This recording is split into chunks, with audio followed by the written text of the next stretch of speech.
5, 4, 3, 2, 1. And it's live.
This is Leicester Till I Die TV. Watch and subscribe on YouTube and listen on your podcast platform. Brad, good evening, good afternoon, good morning, good night, good day, goodbye, hello, wherever you are in the world. Something will, like one of those will apply to you. If you're in Leicester, I'm guessing it's the good evening. How the devil are you, sir? I am good. It's been a hell of a day. My day off, and I was up at 7:30 this morning, trying to get myself motivated to get up, to ring the doctors because I've got dodgy ears. So if I don't respond to a question you ask me, normally I'd say I'm just ignoring you because you're chatting rubbish, but it could generally be because I can't hear you. Only to get through to the doctors and told, oh, you can't have an appointment this week, we're all booked up. So that aside, my day's been brilliant. I've been cracking on with a lot. How are you, mate? Pardon? Huh? What? We'll keep that Was going to come. You knew that was going to come. I did. I'm feeling rather upbeat. I'm looking at Neil Lennon doing an interview on TNT, and I am feeling after the weekend a little bit happy. I don't know whether I should be or not, but I certainly am. Look, let's get straight into this. Let's get Kate in and see what she has to say about today's squad, and then you and me will discuss it as well. Hello. Just seen the team news. I'm really pleased with that. I think that's one of our best outfits, particularly going forward. I'm so pleased Buonanotte and Bilal are playing. I was worried that he was going to pick Ayew because I know Rude loves Ayew. But having Facundo play with Bilal, I mean, they're just the two best ball players that we have, and we need goals. We really need to be scoring lots of goals today and winning, really. It's a bit of a must-win game for us, I think, just from a mentality point of view, from building some kind of momentum. I'm not enamoured with Fast starting. I would have preferred Cody because, like I've said before, I like them as a partnership better. But Fast did play really well on Saturday. And sometimes time out the team can do you good. So maybe that's the case as well. The bench doesn't inspire me. So if we need to change things, if we need an impact, apart from Bobby de Cordova-Reid, possibly, the bench doesn't really inspire me. But I think we've got enough out there to cause them some damage. And Chelsea recalling Chabalar, is it, today is a real boost as well because he's been one of their better defenders. So up the City, I'm going for 2-1. Oh, a confident Kate there. First of all, she did mention it there, and let me just bring it up here. No Chabalar for Palace. That's good news.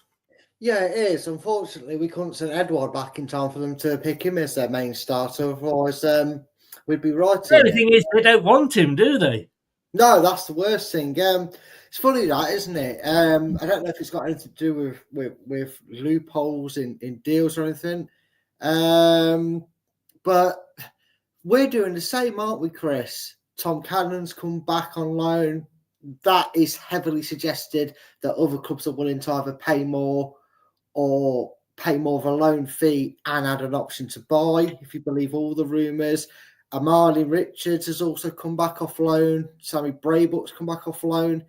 It's becoming more of a trend now, isn't it, in January, that clubs are reassessing their loan options and how well they've done or how little they've played, whether they're happy with their time out there and they're bringing them back into the club. So bonus for us because, We only had fringe players or youth players out on loan, and that's a big dent to Crystal Palace. And after the cup game, Chris, I know we're going to touch on that a little bit more in a minute or two. But after that big win, because that's what it needed to be, Chris, and that's what it was. And just so everybody can read it, I've just seen the comment.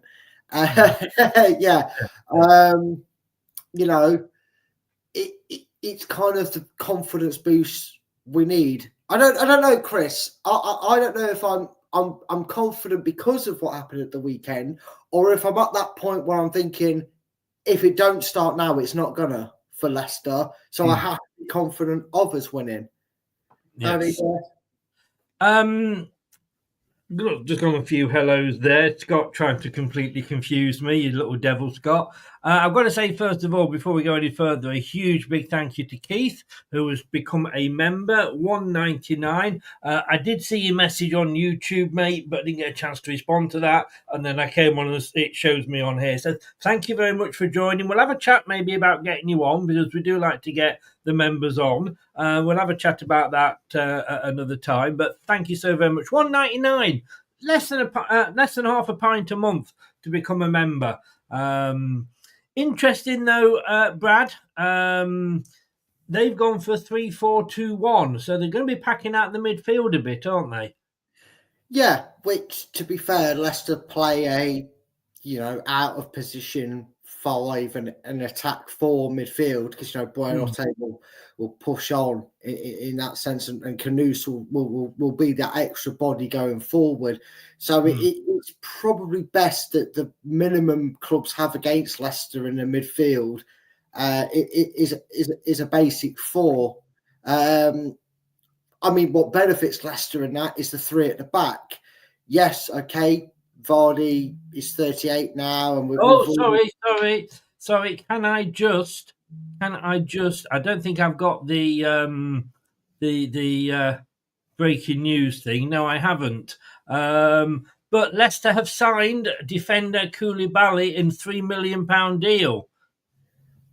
Has that been announced? That is on the BBC as we speak.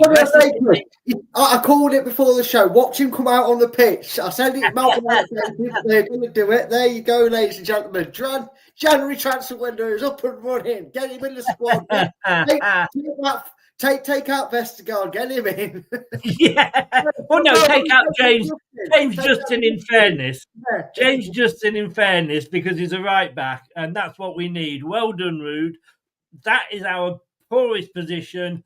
And you have gone and got a right back in who can also. Happy days. We're going to win 5-0 today, Chris. There you go. Happy days. Celebrating a new signing with a big win. Yes. $3 million. That was a bit of a bargain, wasn't it? Yeah. And look, we all know that Leicester have been a bit shrewd in the markets over the years, getting these, cheap players in, and they turn out to be diamonds. It's not always a guarantee. We also know some bad diamonds that we brought that turned out to be duds. But this is, like you said, Chris, this was, it is quite clear over the last 3 or 4 transfer windows that Leicester's business has to be done with tight restraints. We had to sell a lot of players when we got relegated to get the Winkses and the overpriced Skips in.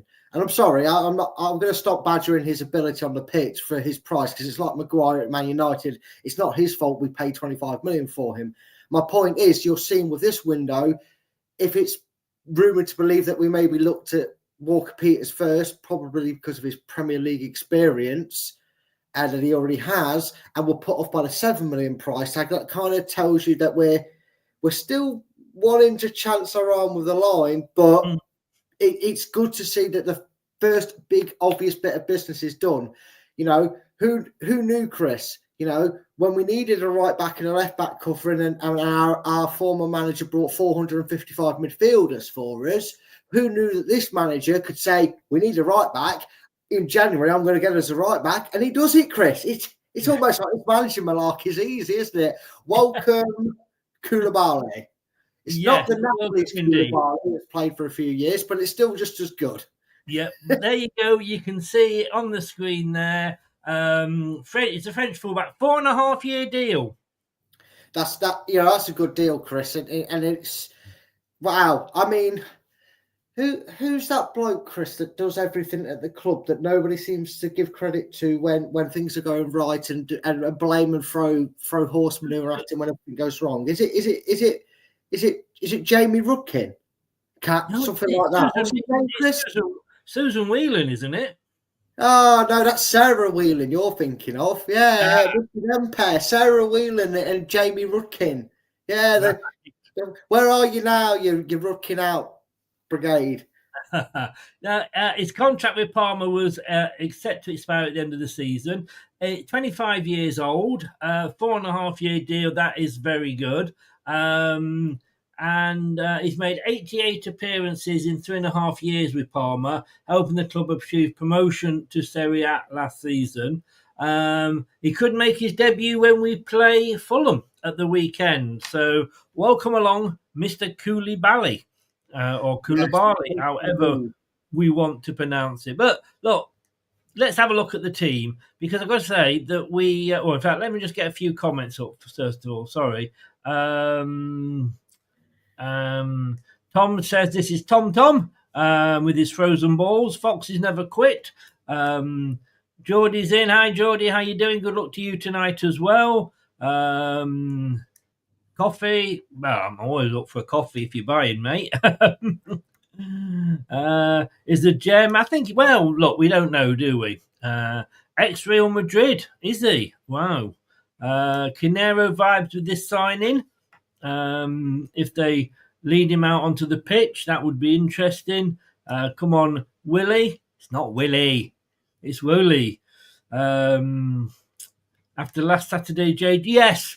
Keith, look, one performance, it's like saying, FaZe is suddenly more, Morgan or Huth. It's one game. It's one game, mate. Yes, he could be free on Saturday, mate.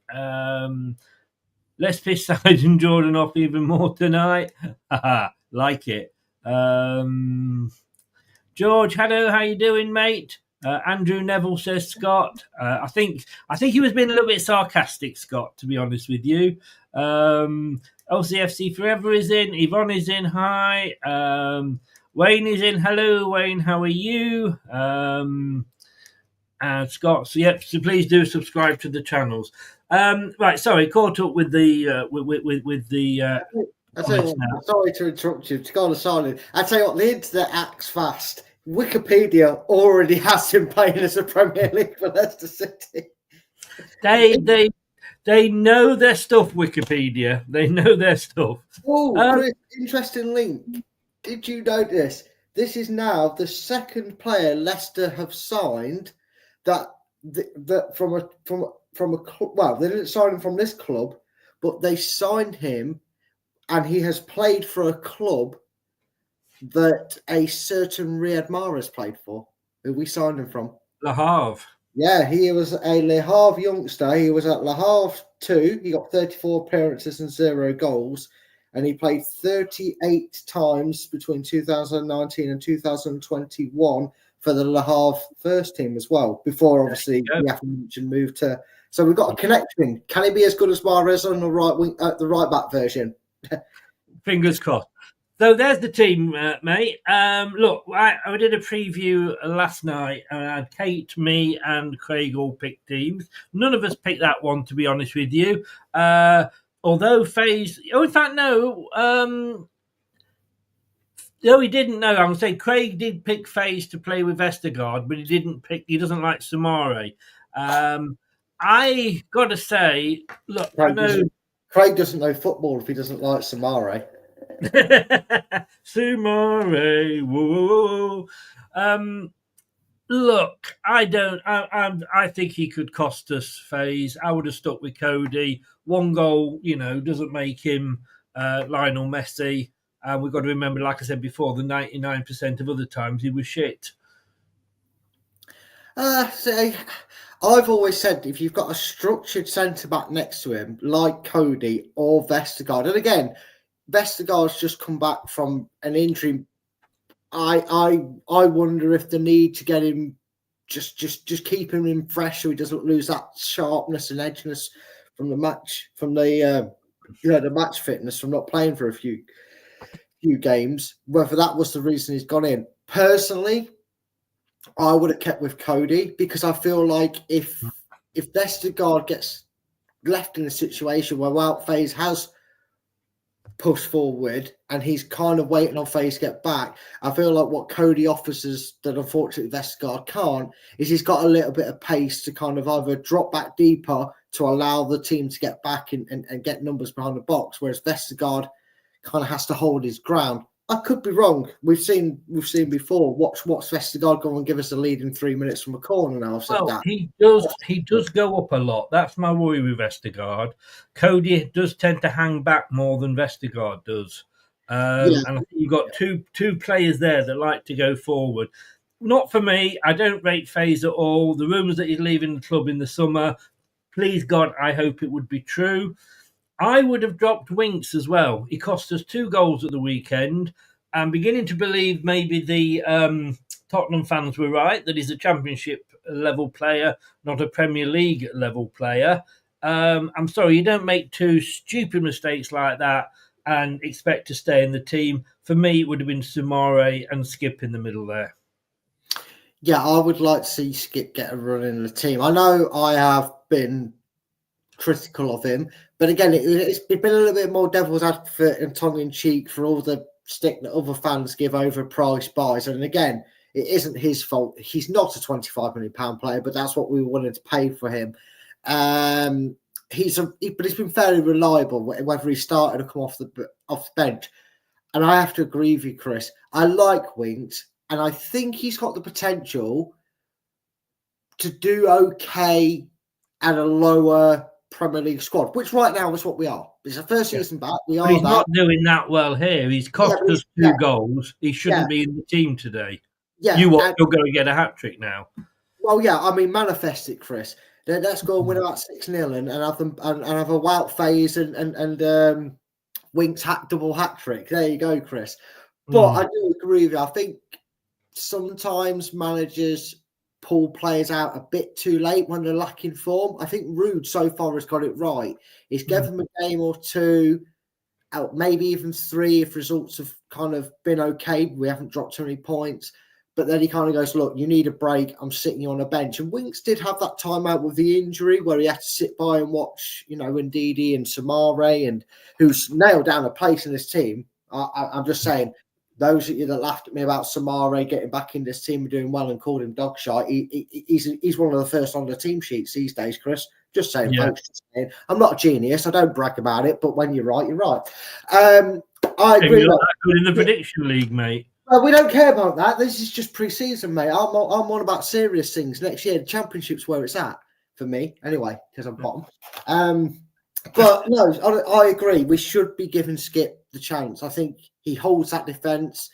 It gives encouragement for Samare to go a bit further forward. It allows El Canouse to get higher up in that line and not have to worry too much about his defensive duties. Not saying he will neglect them completely, but a bit like what you said with Cody in the defensive line, Skip sits back a bit.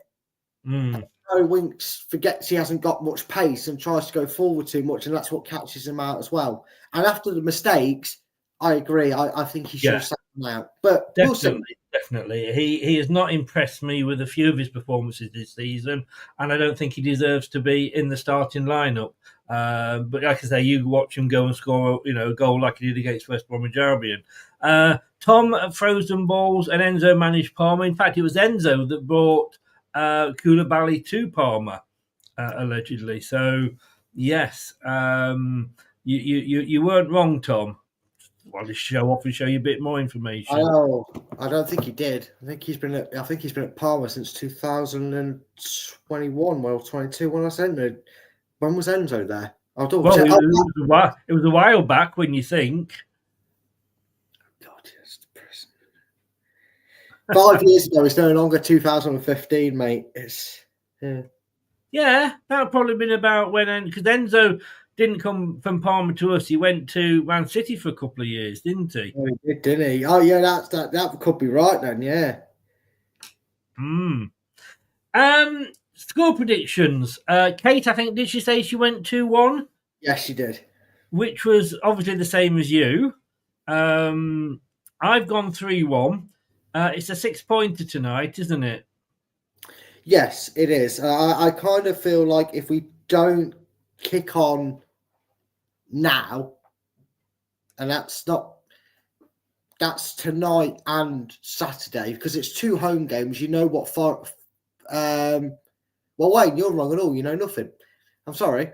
I'm joking. You know the inside joke onto that one, Chris. Wayne. But you know Well, what I mean?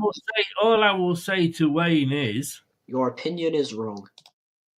Yeah, top man, Chris. I've always trusted you with that buzzer to say the right things at the right time. Yeah, I mean, what we were talking about, that buzzer threw me off.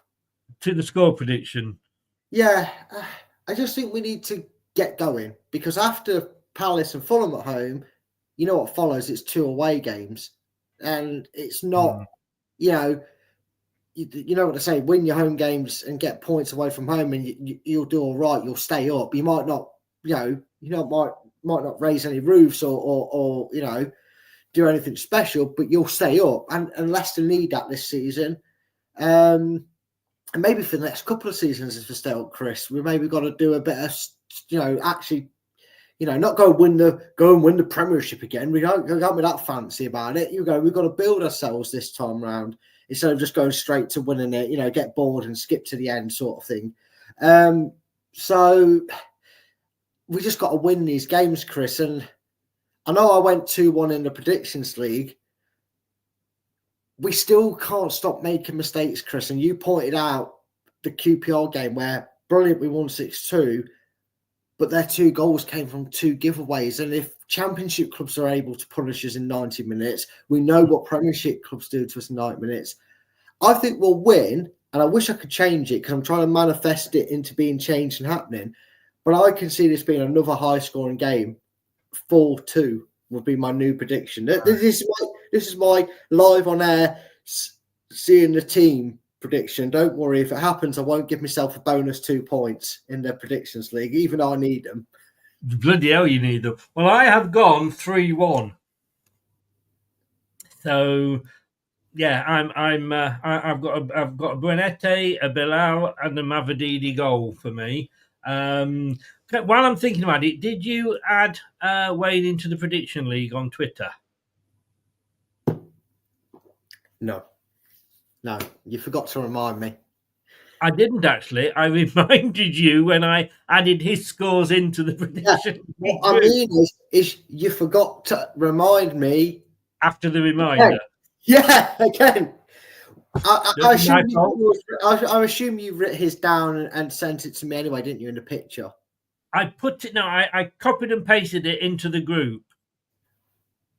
So you'll see 2 sets. I put his name on it, yeah. So you'll see 2 sets of predictions.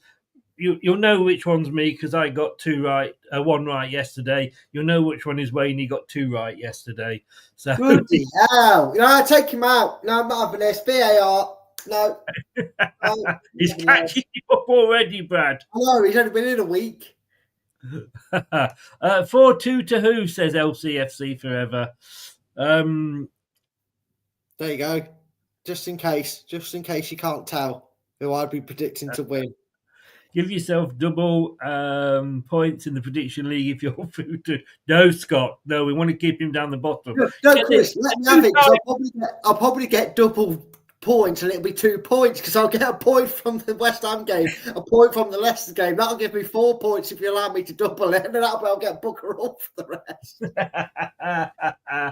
Oh, how the mighty have fallen.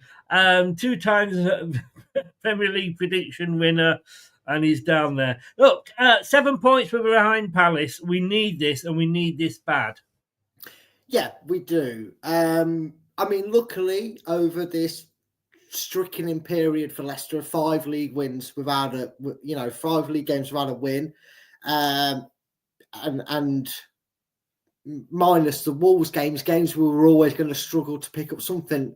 There has been performances that have been encouraging, and we may on another day have got results from. And against Villa, I think we should have got something from it, Chris. It wasn't a case of played Liverpool, played Man City. That was a game that I think we was truly gutted we didn't come away with something. it's okay that we've kind of got away with it. This is the best worst case scenario, being in the relegation zone, but only being a win away from getting out of it. This has to be the turning point now, though, Chris, doesn't it? It really has to get done. Yes, yeah. And I think I don't want to get too excited, but I think I am excited because of the way we beat QPR. And I know it's a championship side, but I see very much QPR as like a Palace and Everton and Ipswich. They're beatable. They're there for the taking if you go at them. The top off. But look, the players are in the tunnel, so I will let you go, Brad. Thank you very much for coming in. I will see you at half time, hopefully. Hello. Yeah, see you then, mate. I don't know why I was clicking on there. I will see you at half time. I'll leave you in the background and we will speak then. Take care, buddy. Take care, mate. Come on, you foxes. Come on. Straight out of Leicester.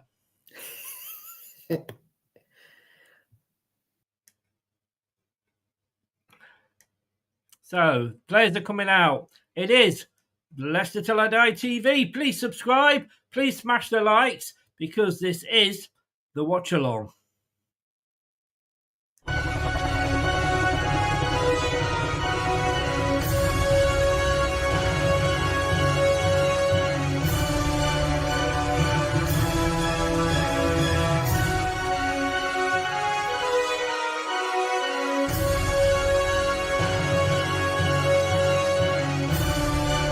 This is the Leicester Till I Die Watch Along show. Join in the chat and don't forget to subscribe.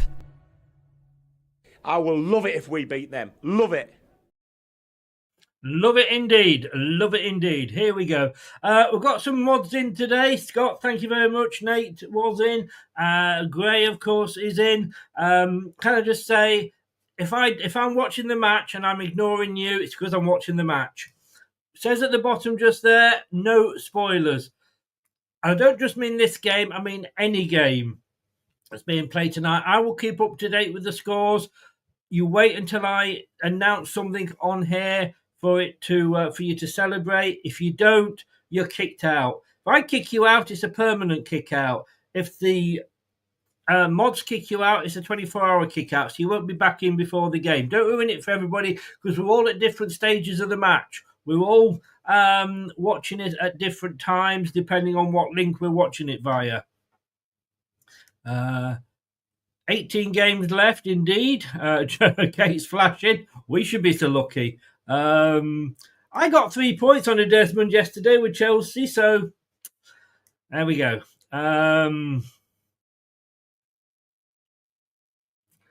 So Palace are up. Dean Henderson, he's been at places, hasn't he? Nathaniel Klein is on the subs bench. Eze, Geho is obviously the captain, but Chalaba has been called back to Chelsea. Cheers, Enzo.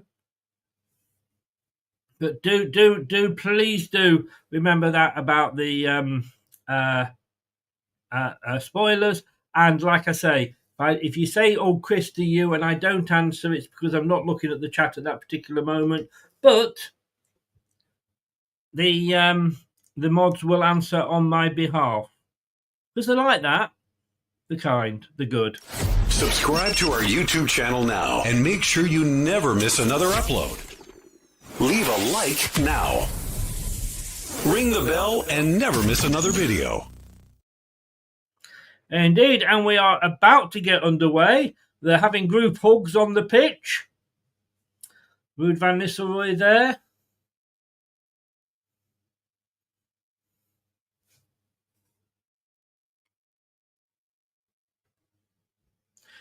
The whole world smiles, apparently.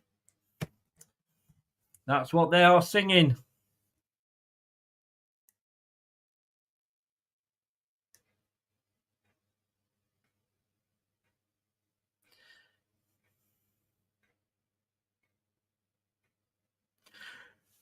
It wasn't different time zones. It's just we're all a few minutes out because of the streaming.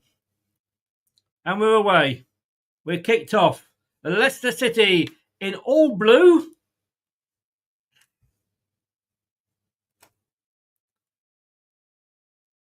Ipswich and Southampton play tomorrow, apparently. But Leicester in all blue are kicking from left to right, as they always like to in the first half. Palace in their away strip of all yellow, canary yellow, I'd probably say. And Leicester attack down the far side. Plays it in, but it was a good effort. A good effort there, I think, by El Canoes. Leicester still have it. Vardy couldn't connect with it. Well, we had the ball down the side with El Canoes. He couldn't get the shot in. It was blocked, but then they messed about. They gave it away. And the ball tried to get bit back to Vardy, and Vardy just couldn't get it out from under his feet. Early chance there for Leicester. First minute gone. Like I say, Palace are kicking towards the Kop, which Leicester will be doing in the second half. Of course, the other games tonight, just to keep you updated, Everton are hosting Aston Villa. Come on, Villa. And Newcastle United are playing Wolverhampton Wanderers. Come on, Newcastle. Of course, 8 o'clock, it's the North London derby. Arsenal playing Tottenham.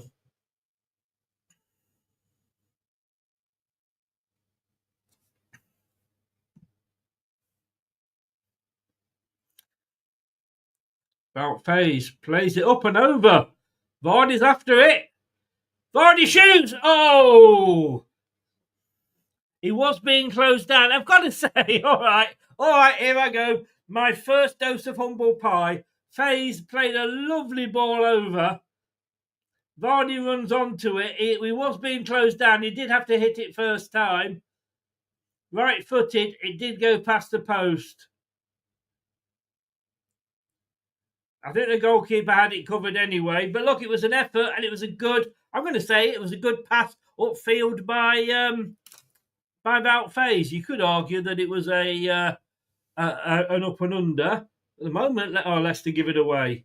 Sumare gives it away. We are closing Palace down quite a bit, though. But Palace now have a chance with a break on the far side. Justin's got to look at the man behind him. Faze clears it up, though. Leicester winks to Sumare. This has got the crowd going. Vardy, another bad touch by Jamie Vardy. It was a beautiful move again, but Vardy just couldn't. Palace are through. Good save by Stolarczyk.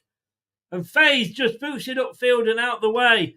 Vardy there losing the ball. It was offside anyway. Vardy lost the ball. I mean, it was an awful attempt by him. I think maybe he's got the wrong pair of boots on, or he's got the wrong size boots on. It was just offside, but it wasn't good. Stolarczyk wasn't to know, and he made a good stop. And then Faze clears it. In case anybody is wondering where Edouard is, and I'm sure nobody is, he's obviously can't play tonight because we've got him from Palace on loan. And Palace obviously are his parent club. So Stolarczyk boots it upfield, but only as far as the Palace defence. 3 at the back. Andy Madley is the man in the middle today.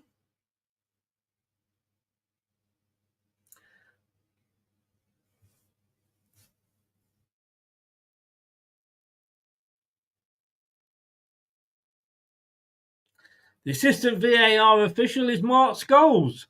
Mark, you never told me this. I have a friend called Mark Scholes.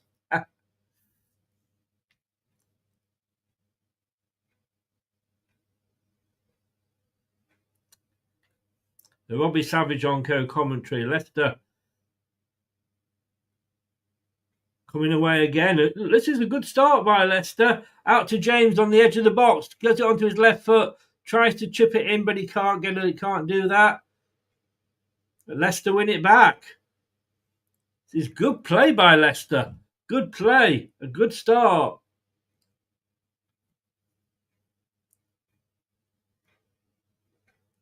Don't forget, we're also at home on Saturday against Fulham. That's a 3 o'clock kickoff.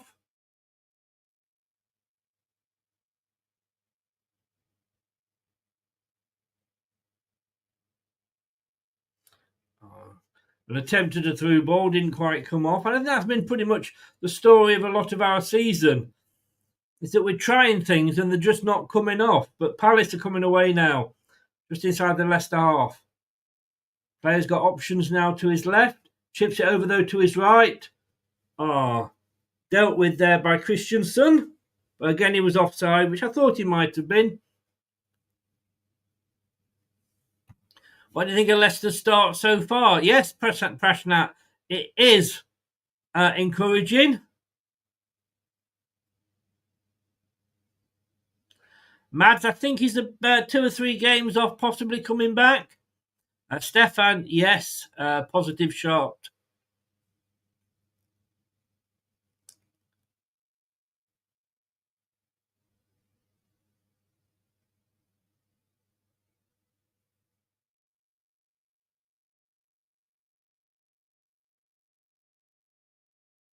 Yeah, I mean the commentator, the young lady, saying it is good. Yeah, Gray, I agree. We were awful against Wolves, absolutely awful. But the performances against Liverpool, Man City, and Aston Villa, 3 Champions League sides. One of them was the champions. One of them is the champions elect, possibly. And we probably wouldn't have expected to get many points from that.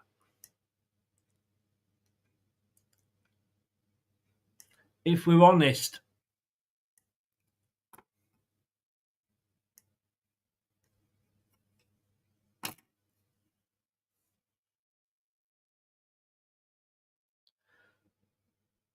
So, advantage played. Player went down there, Sarr for Palace, but he did play advantage. He's looking like watching Banana United at the moment.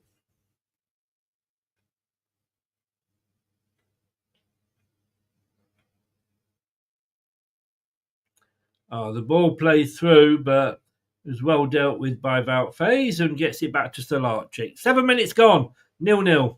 Samare comes away. Lovely ball up to El Khanous. Plays it out to Buenete on this near side. Hasn't really been in the game yet, Buenete.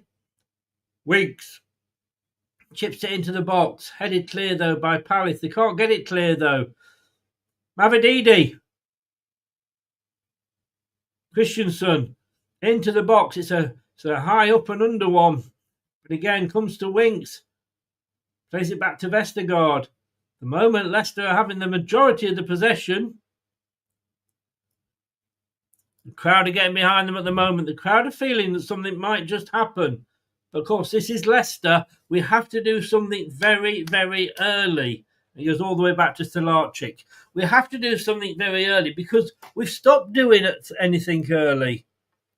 And that's the problem. We are...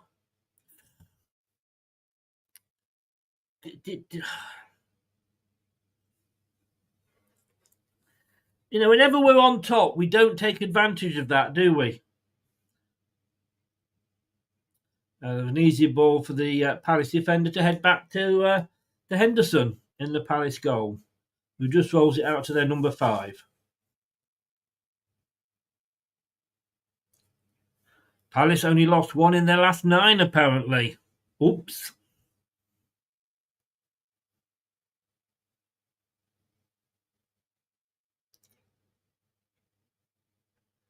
It's out to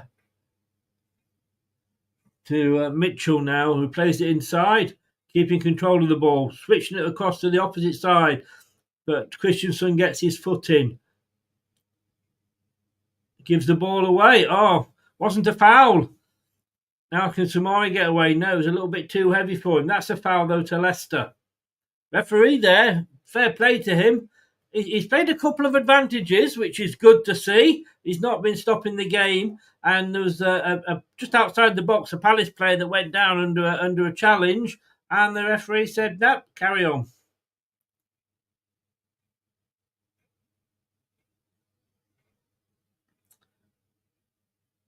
Eintracht Frankfurt.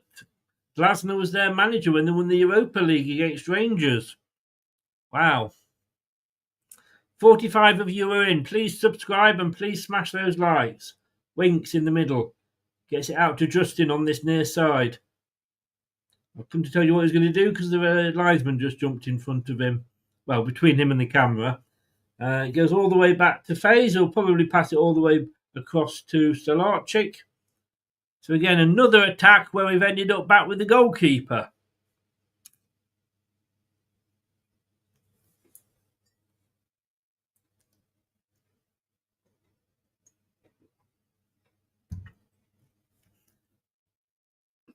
Now Leicester come forward again. It's Justin taking the ball from El Canoes, giving it to him back. Played it to absolutely nowhere. But Christensen went in very, very well. Wasn't going to lose that. He went in for it and got the throw in.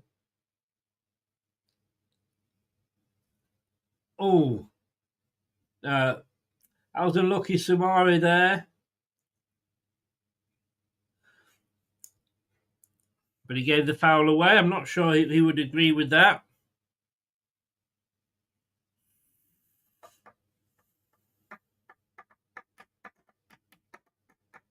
The new signing, Koulibaly, is in the stands. Ladies and gentlemen, Koulibaly is in the ground.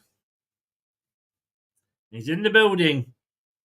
Let's hope that it basically gives Justin a little bit of a rest. And like you say, I do prefer Justin on the left. I know Christensen's doing well there, but they've got to fight for the place. But if anything was to happen to Koulibaly injury-wise, we've obviously got Justin. Koulibaly can play on the left as well, apparently. I just hope he doesn't stick with James on the right and put Koulibaly on the left. Oh, no. We don't want that.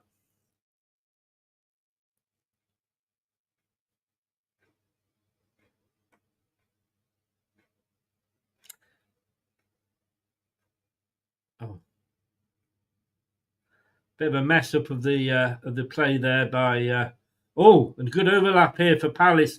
All the space down this left-hand side. How often have we said that this season?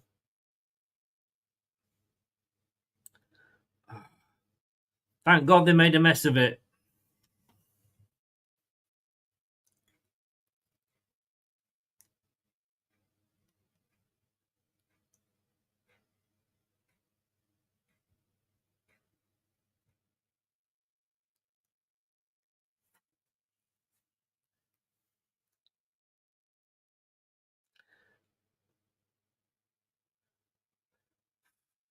We're looking, dare I say, and I don't want to jinx it here, we're not looking too unconfident at the back. We look pretty much like we know what we're doing.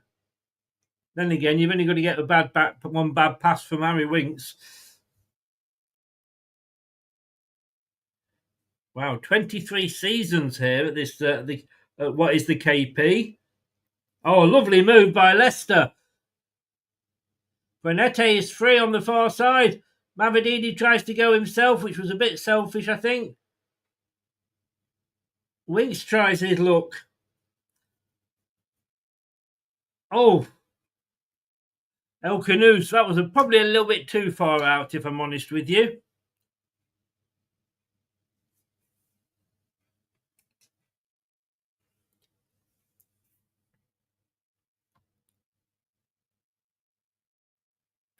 An easy-ish save in the end for Henderson. Just trying to sort my camera out. There we go.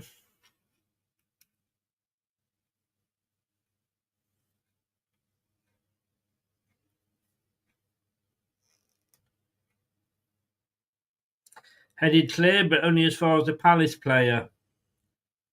This has been a very good, very, very good start. Still 0-0 in all the 7:30 kickoffs.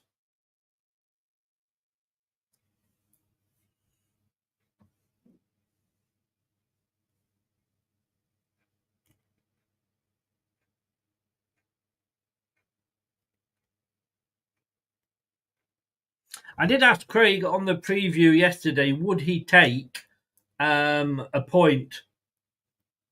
Palace giving it away now. Jamie Vardy looking for options. Justin gives him one, overlapping on this near side. Infield to El Canoes. Christensen moving up. Now gets it out to Mavididi on the far side.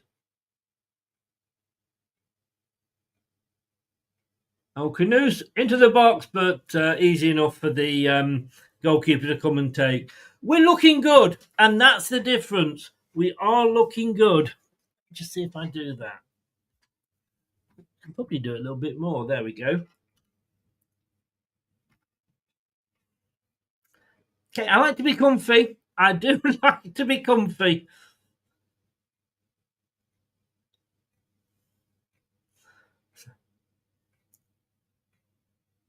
They did struggle in the FA Cup match, did Palace?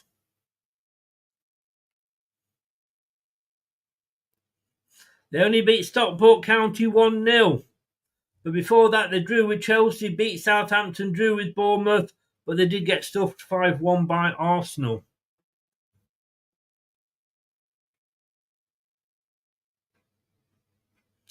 Oh, Samare. Oh, look, we got away with that there. Samare was asleep. Oh, good play here. Vardy is through. Oh!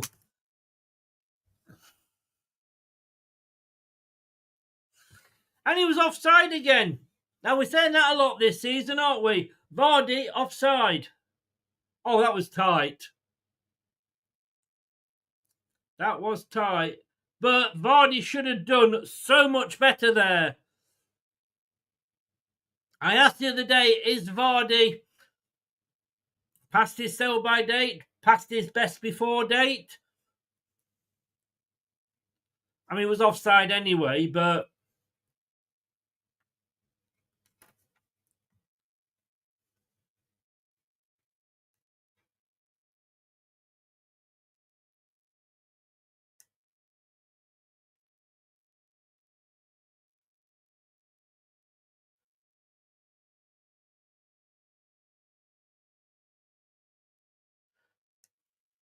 I think you've had your answers on that one, Stefan, haven't you?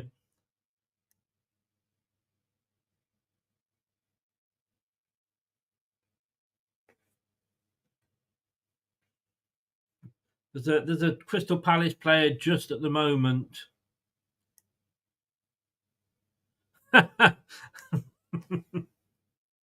You know me too well, Keith. You know me too well. We look threatening. Mavididi should have passed, but then again, I do think that Vardy should have lifted that over. Justin's getting some instructions from Ruud van Nistelrooy.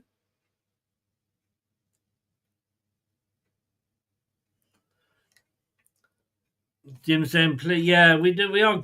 But then, I mean, it's an argument, isn't it, between keeping possession. Oh, I think we could see a substitution here. Man United play Southampton. Ipswich play Brighton. Southampton away. Brighton are at home tomorrow. Come on, Ipswich and come on, Brighton and Manchester United.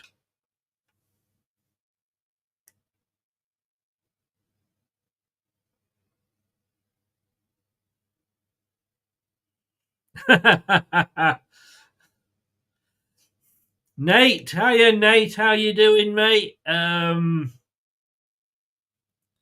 presume that's Nate from Eagle Eyed Football with that name. Welcome along, mate. A friend of the channel.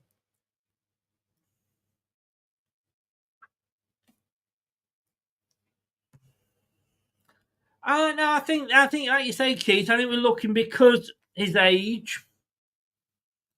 He's had to change his game, but maybe, like I say, this impact sub is more the role for him. So there's a substitution here. Decore is on. Not sure who's gone off at the moment. I missed it, and I don't know the Palace players that well. Jefferson Lerma has gone off. So the substitution first of the match has gone to Palace, and that's not tactical, that's due to injury. So there'll be some stoppage time at the end of this first half, of which we are coming up to halfway. It's 0-0. You could argue, excuse me, that Leicester have had the most play and are the better team, but we haven't made the most of it, which is a typical Leicester trait, unfortunately.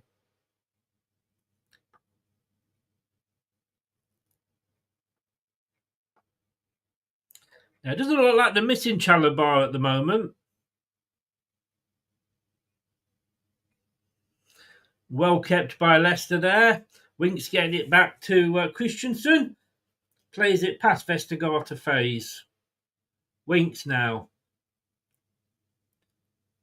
Justin gives the ball away. It's too hard for Winks.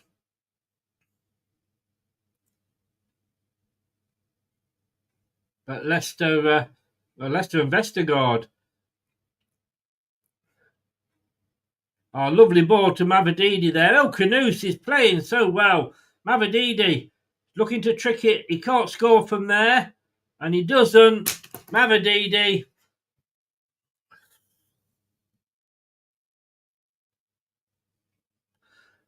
Mavididi, stop fucking about.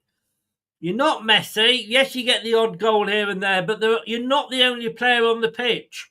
Pass it to your teammates, for fuck's sake.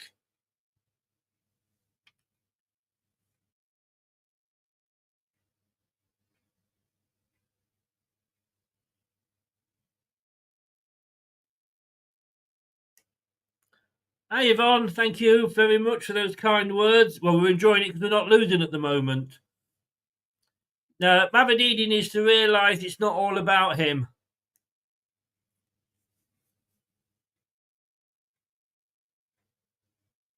Again, the long ball through. Good turn there from Winks.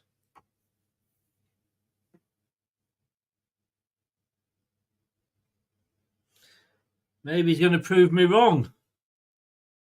Hi, Craig. How you doing, mate? Yeah, Eagle. It was Lemma. Yeah.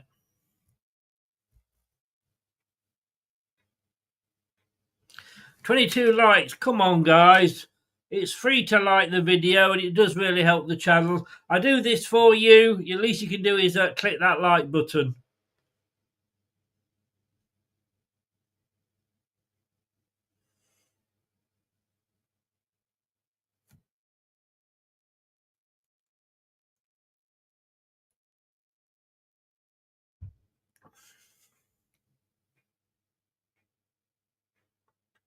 Vestergaard to Faze, back to Solarchik. Ooh. I do get worried still when we play it around the back.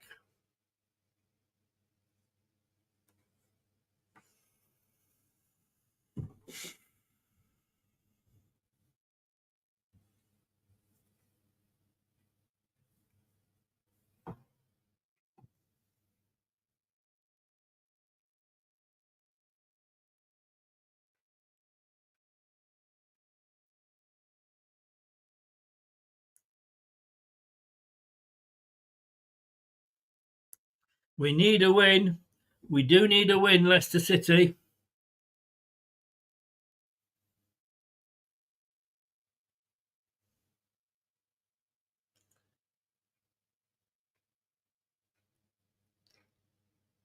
Just playing it around the back at the moment. Don't get too excited.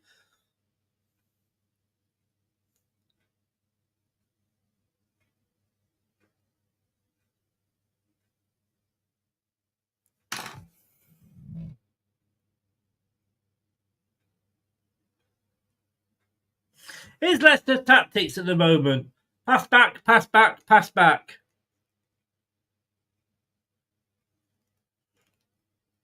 And then a poor ball forward and we give it away. But then Palace put it out very easily for a Leicester free kick. Munar's number 12.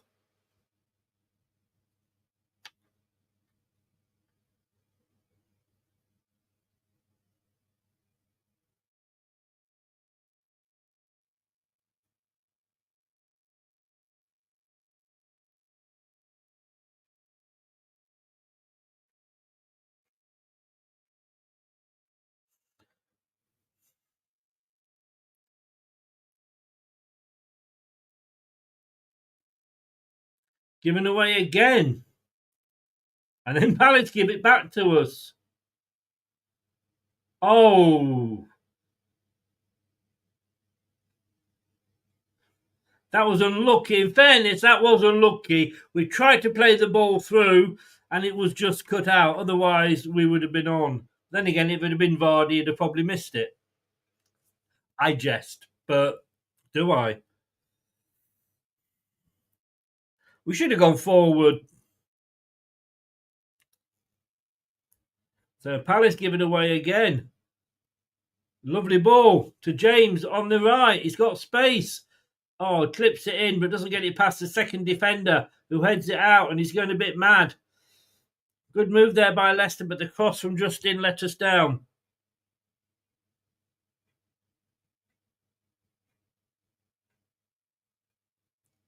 Justin can't get his cross in again. And it's out for another throw-in.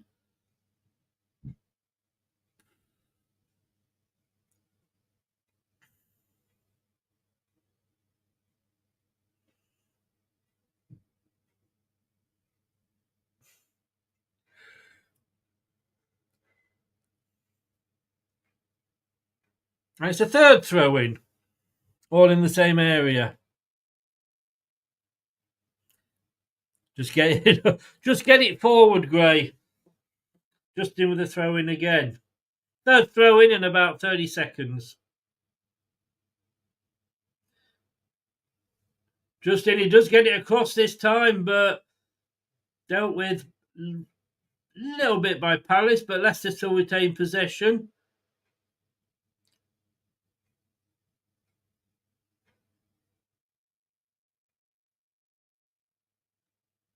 Somehow he managed to keep hold of the ball there. Mavididi is being marked. 3 players they had on him then. Faze. Halfway line to Vestergaard. To Christensen. If this goes back to Stolarczyk. This goes back to fucking Stolarczyk! What are we doing?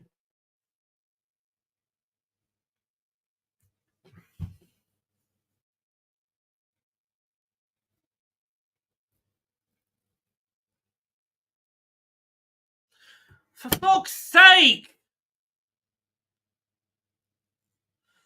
What the fucking shit are we playing at?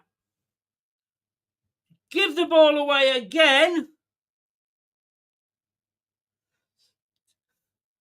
And it fell to the Palace player who really should have done better and put the ball away.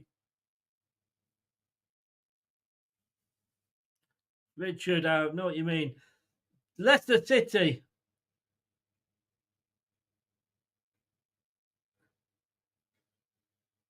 And we give the ball away again. El Canoes this time. Tis the season of giving, obviously. The fuck?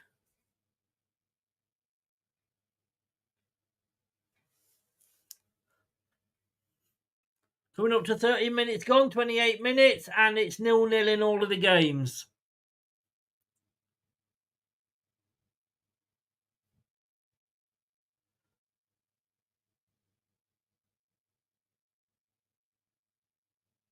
Good defending by Samare. Good, and he needed to be as well. We've let them into the game again. We didn't make the most of being on top.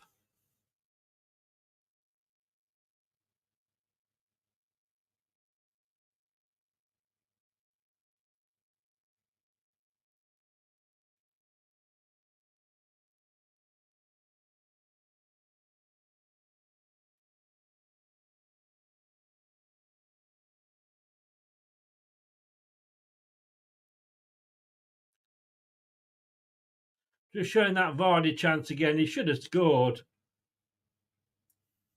And without face, bringing it away with...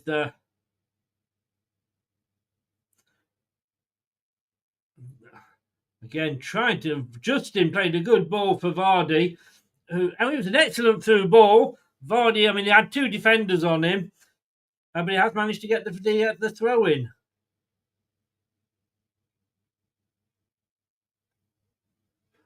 Renote has a strike, but it's straight at Henderson.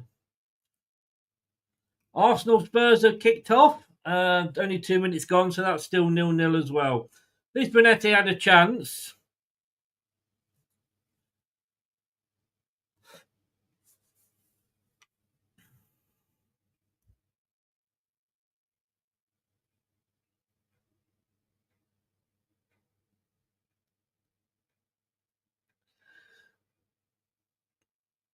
Throw into Palace on the far side, just in front of Van Nistelrooy's technical area. Obviously, Nigel Pearson had been in the technical area. They probably tackled him, the Palace player, as he was trying to take the throw in.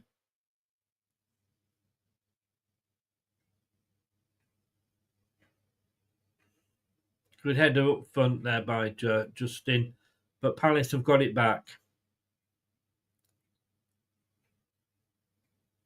Nearly gave it away, but we couldn't take advantage. They have still got it, Palace. They've certainly come back into this game, Crystal Palace.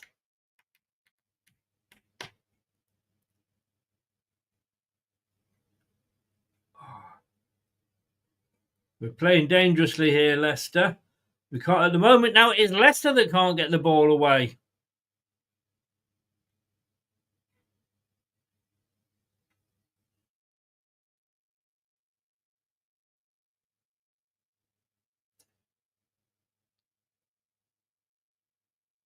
Samari, lovely play by Samari to hold on to the ball and wait for his teammates to catch up, which they have now done. Bonetti's in the box. Vardy finally comes in at the far side. How many misses is fucking Jamie Vardy going to have?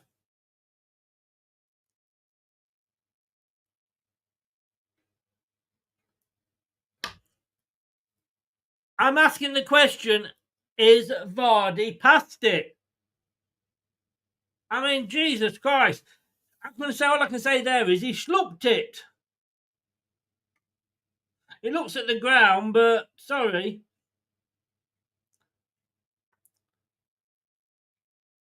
We should have been 2-0 up now. Jamie Vardy missing both. But he'll go and get us a goal in a minute, you know that. That's a free kick to Leicester in an excellent position. Hughes on Bonetti. Literally just on the penalty circle, you know, the circle, the half circle, semicircle. I'm sure there's a technical term for it. That was a foul. Bonetti played it, but well done, mate. This is an excellent position. This is where we could do with James Maddison. I told you. How you doing, mate? See, I suppose with Jamie Vardy, we've come to expect so much of him that when he doesn't perform, and he is on that slope now, we have to accept that. 38 is on that slope.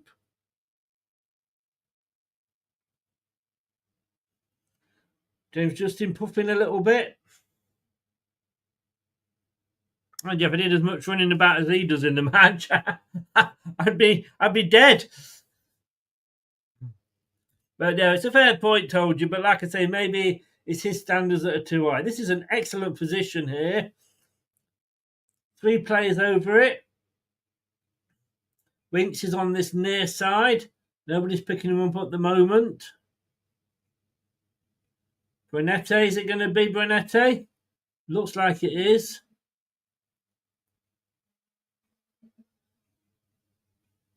Oh no, Justin took it. Don't think he was that far away either. Oh no.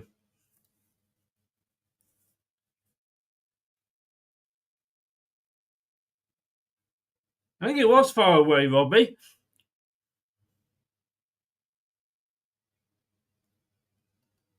As long as the opposition don't get more, though, Keith.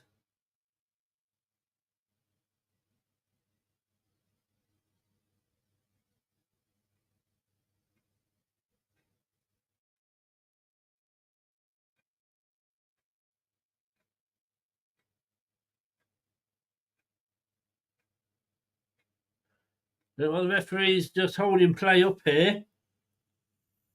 Will Hughes discussing his the challenge on him with the referee. I think it was more that than close, Gray.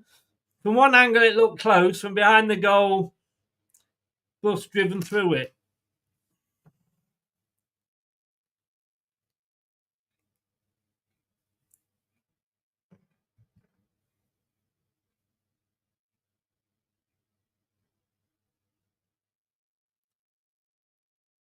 Newcastle have taken the lead against Wolves. And bear with me because my stream is freezing. So, yeah, it's Newcastle United 1, Wolverhampton Wanderers 0 after 36 minutes on their clock. So that's 16 points for Wolves at the moment. We would go above them as it stands if we can get a goal. James here on this near side again.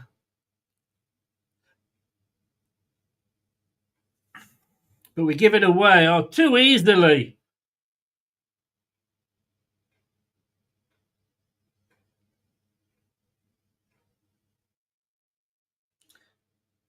Oh, I thought that was a foul. That looked a foul to me, and that was a foul by Leicester on Palace.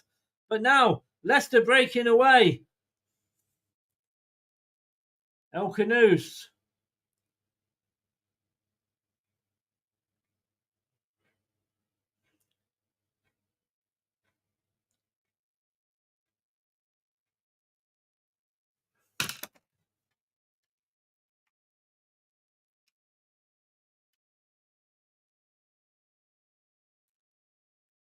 She's looking dangerous here.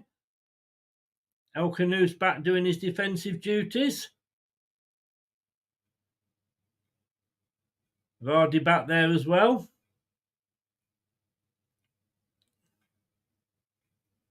We keep control of it.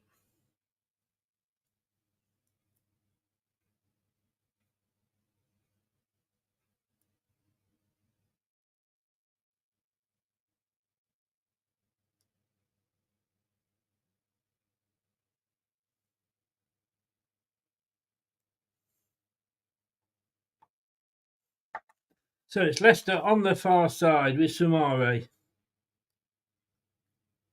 Winks. Vestergaard. Faze.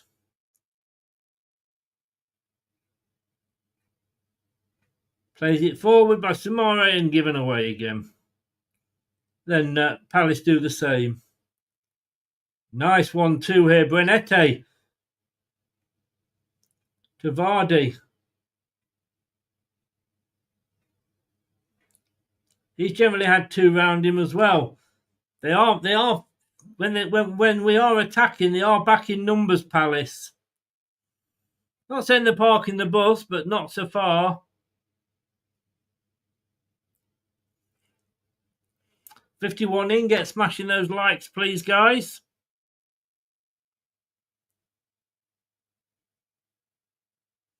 Just in now.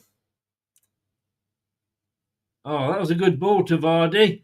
Vardy came and collected it. He's still got it on this near side. Back to Winks. Sumare. Brenette takes it off him. Christensen. Mavadidi on the far side. Can he produce some magic? Plays it back to his partner El Canoes, who shoots, and again it's over the top.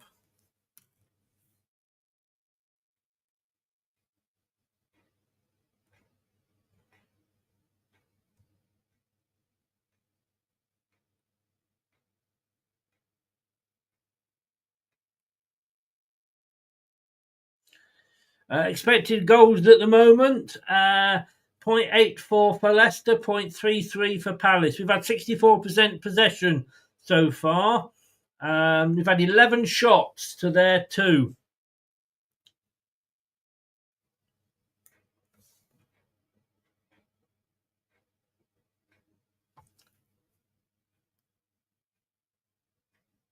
At the moment, though, it's Palace who are on the front foot. Into the Leicester box. Blocked there, though, by Justin. Brunetti takes the player down. I don't think he can believe it.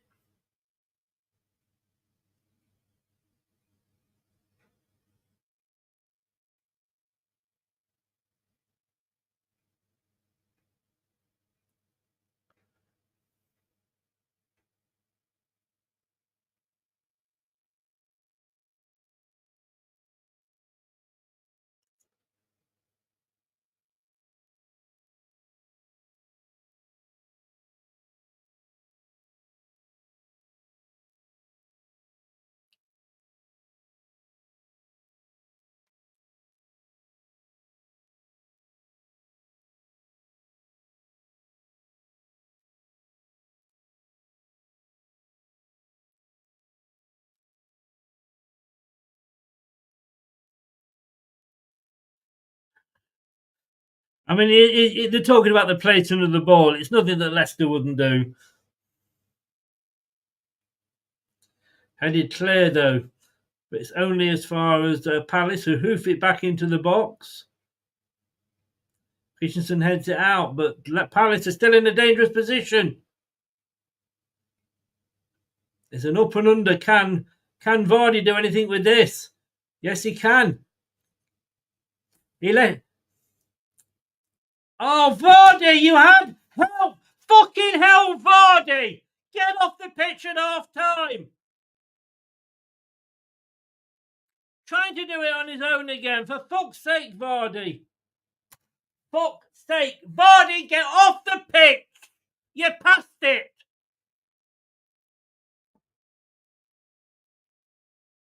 He did well to win it. Then he had Mavididi running down the side of it, but he decided to give it away and play it into an area where there was 3 bloody Palace defenders.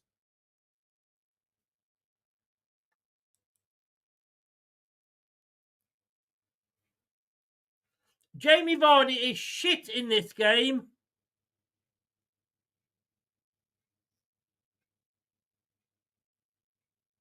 I think Hell will free over first, Keith.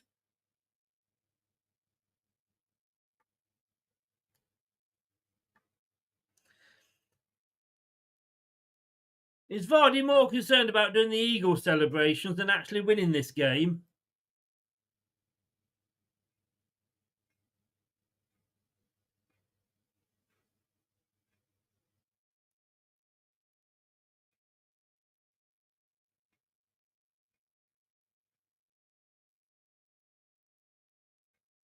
I would tend to say, take Vardy off and get Ayew on.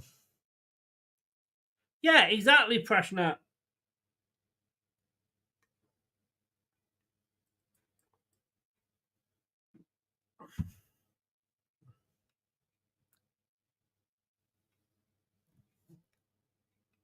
So coming up towards half time. Just the 1 goal so far. That's at Newcastle, where Newcastle are leading Wolves 1-0.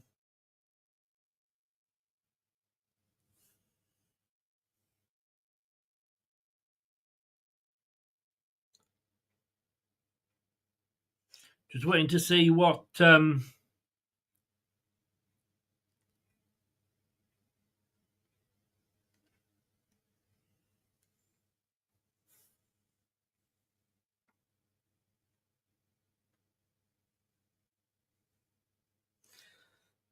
is a bad time for Leicester. We do like to concede towards the end of the halves and the start of the halves.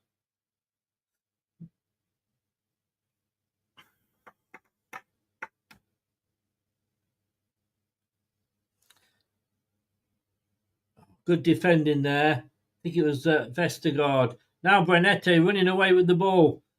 And he gives it away because he didn't pass.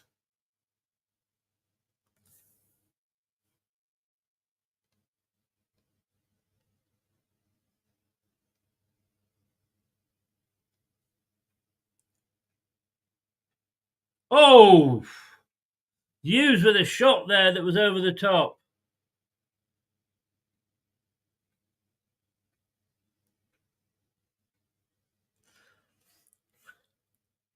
Have you searched TNT, mate?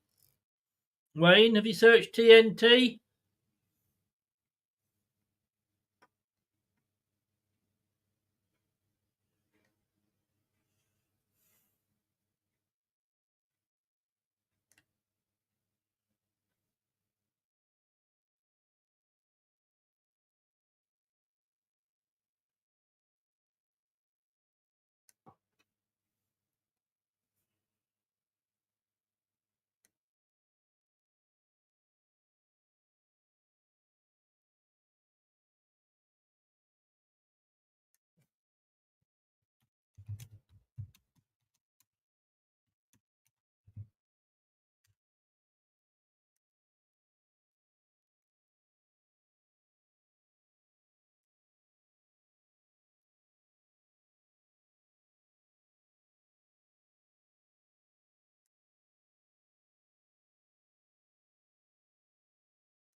So we are into the 3 minutes. From what was the position of where we could be ahead in this game, we're now having to look and say, can we hold on in the last few minutes?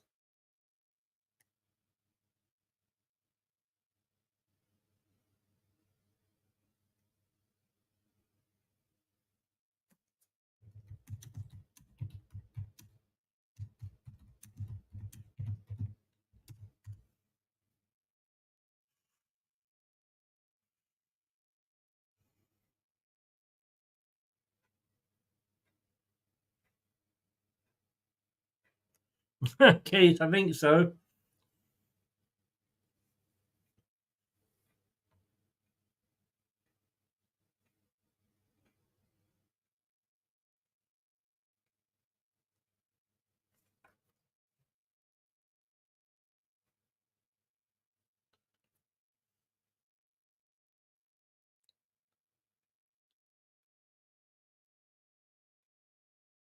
God, he does well there under pressure and being brought down. Oh, lovely ball by James.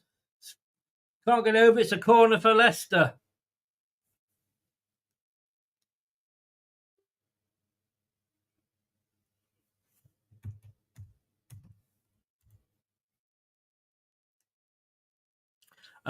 Wayne, I've got Tom coming in now, so don't worry, mate.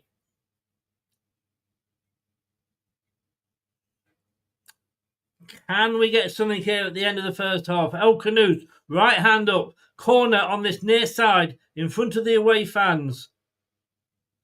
Chops it into the box, headed clear. Half time. 0-0.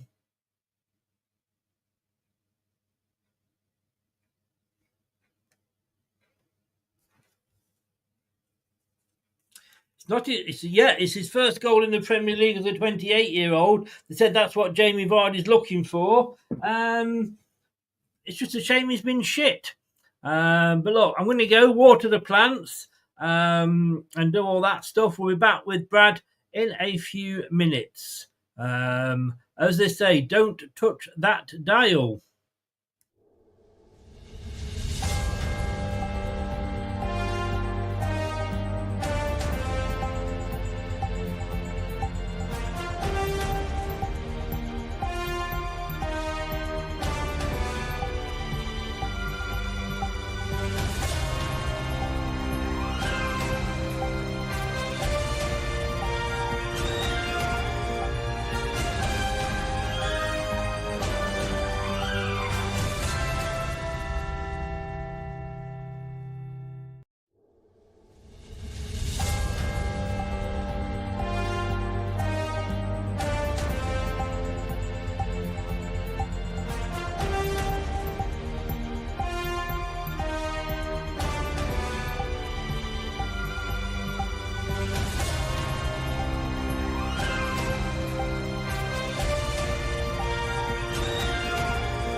Brad.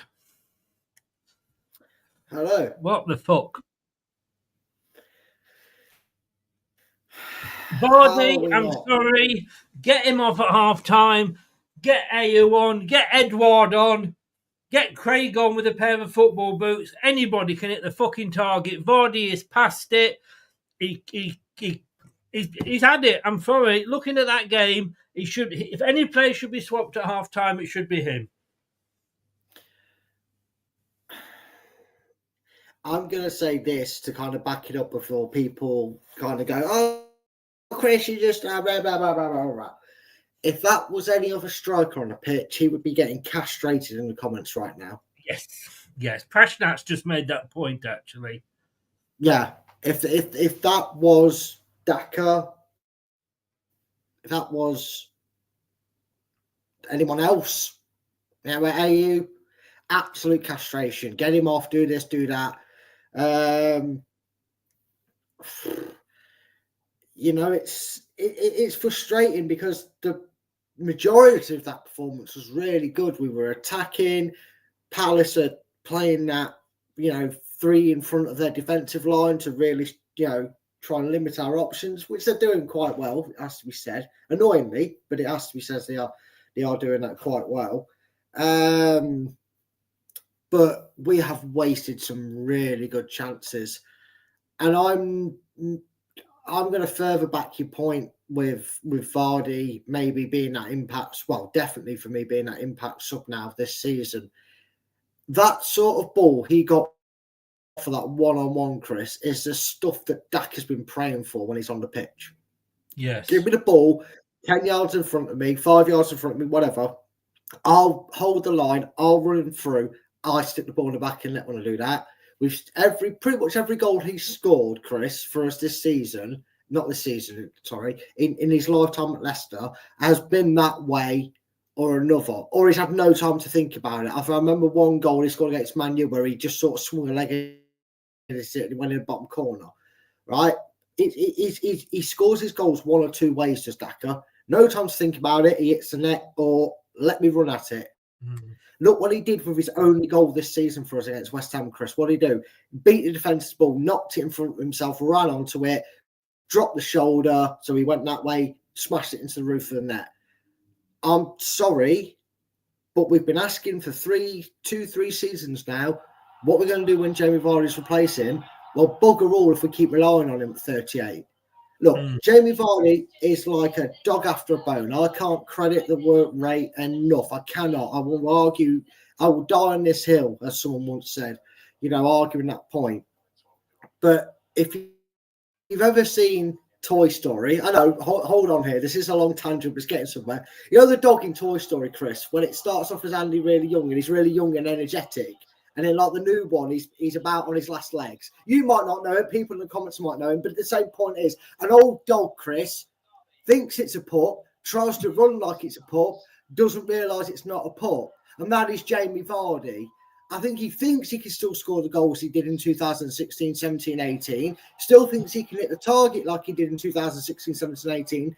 Won't accept that he can't hit the target and score goals like he did in 2016, 17, 18 and up to 20, And I think it's about time that Ruud van Nistelrooy put an honest arm around him and went, in an attempt to get to talk about something else in the halftime break, let me just interrupt you.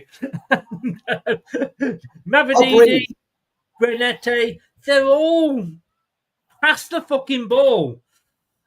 Mavididi had, there's some players that are open and they are insisting on taking shots. And these are pot shots from outside the box that they're schlupping.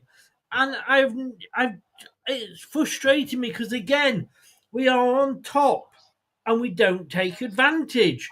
And how many times have we been up there? We've got players up, we're on a break, and it ends up back with Stelarczyk. You can tell how many times it happens per game because you hear it in the fans. I can't even. There was a manager before. Oh, he was French, not Dutch, but he did the same. What was his name? Courtois, Chris. We had great engine between defence and midfield, and how many times, especially in that first 20 minutes, did we all sit there going, "Oh, here we go, here we go, here we go"? So you know when you start edging out your seat, expecting to have to jump out of it and cheer or do something, and then we go into that final third, and then we go, "Wait, 1, 2, 3, 4, 5, 6, 7 Palace players, 1, 2, 3 Leicester players." Well, we know where this is going, and don't we? And like you said, Chris, lo and behold, Starlighting's got the ball. It's getting frustrating to see. Yeah. Arsenal 0, Tottenham 1, 30 minutes gone there. Half time, Newcastle 1, Wolves 0, but we can't rely on other teams, can we? No. Again, too many individual mistakes for me. Yeah, this is the first game in a while as well, Chris. Probably since that Bournemouth game. Well, we actually, ironically, didn't concede any goals. But it's the first time that a couple of big mistakes have at least had one of them be punished, and they really should have. That Mateta, who scored both goals in the reverse fixture at Selhurst Park, should have buried it. And then we honestly, Chris, should be sat going, missed up chances, afternoon, all evening, and now we're 1-0 down and up against it. Thankfully, we're not, Chris. So I still feel like we get the first goal in this game, and that will change things. We've just got to our first weak point of the game, which is just before half time. We've now got our second weak spot of the game, which is just after half time, when we seem to like conceding. Yeah, so let's keep the patchwork going. That's all I can say on that one, Chris. All we can do is just keep the patchwork going. That's one hurdle we've overcome in today's game. That'll be the first objective against Fulham on Saturday. But right now, in the here and now, the first objective is to get through the first 10, 15 minutes of the second half. And the bonus point is get the goal in that first 10, 15 minutes to give us the lead. Would you make any changes at half time? Yeah, I'd put Daka on. I'd put Daka on and tell him not to worry about the defensive duty, which we know Vardy's capable of. And I would...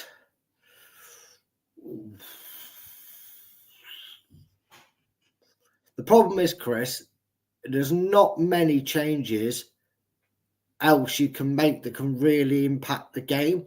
Unless you say to me, sacrifice Winks or Samare and throw AU on, but that's not a half-time substitution for me. That's 15 minutes to go. We want to throw an extra body to the wind, and we're going to leave Winks in behind. To suggest, actually, rather than bringing Daka on, do we bring AU on?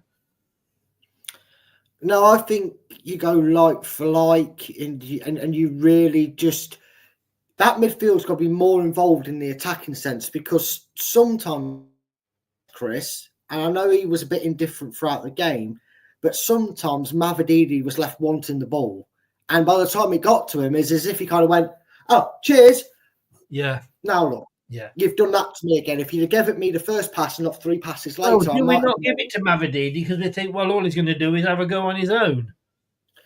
Well, yeah, but, the best we've seen of Mavididi is thanks to Crystal Palace, because they've been just as susceptible giving the ball back to him in strong areas, and he's run down the bar and he's got in a box and he set up that other glorious chance for Vardy. I know people may argue bounce on the pitch or whatever for Vardy, but again, it was another chance. The small good things we've got right in that final third, Chris, have come from Crystal Palace giving us a ball. They're not going to do that for the rest of this game. We have to make something work. So something needs to change. My worry is that we've got the best team on the pitch, so anything we bring on isn't going to make a lot of difference. But the players are out, Brad. I will see you at full time when we'll be joined by Tom and Jim. And that sounds like a children's TV show, doesn't it? Hello, children. Are you ready to speak to Tom and Jim? So I'm going off on one.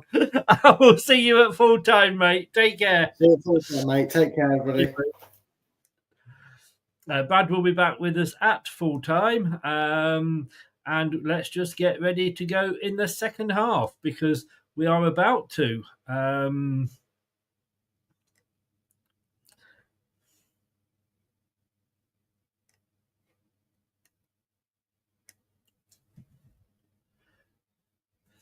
And let's have a look. And fingers crossed. We played well. But final third. Can Leicester make the pressure and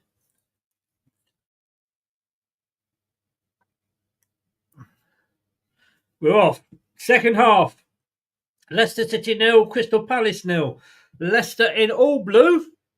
Now kicking from right to left towards the coppers they like to in the second half. Palace in their all yellow banana strip kicking towards their fans from left to right. Ruud van Nistelrooy picks the ball up.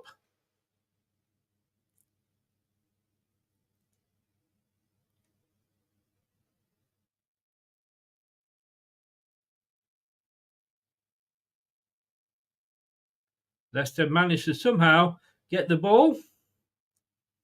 But we saw, again, it's passed back.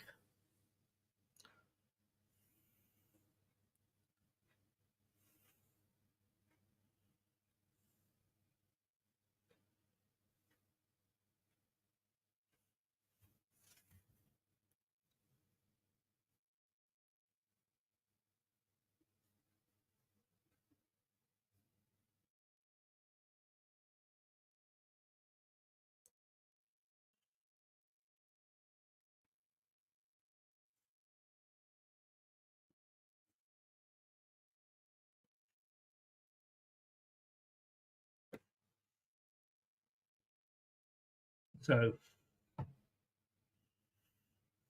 be honest with you, Gray, isn't a totally stupid idea.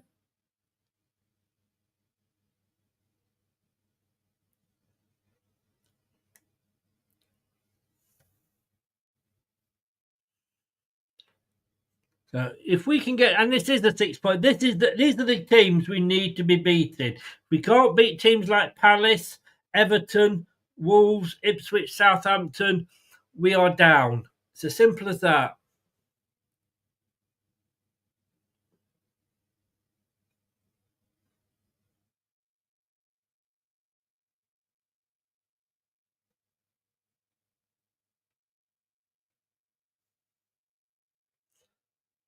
The moment we're getting crowded out. And it's back with Henderson. Plays it out to this near side. Mavididi gets his head on it, but it only does as far as a Palace player, so what was the point? El Khanous did well there to get that. Samare. Winks. Took it off Bonanotte. Justin. Winks. Leicester keeping possession, but again it's back with the back three.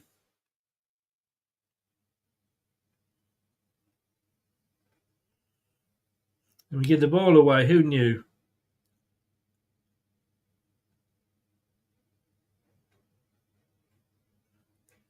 So, down this right-hand side now. They've got the space. Christensen covering off the pass, so it's having to be passed back onto the halfway line.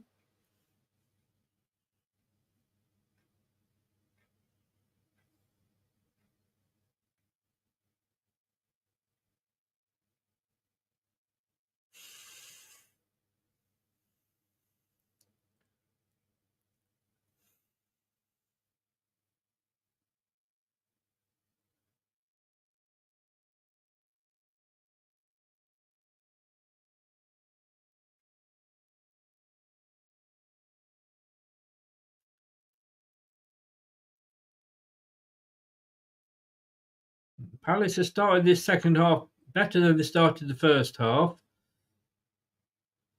So a lot of people have said, can they be as bad as they were in the first half again?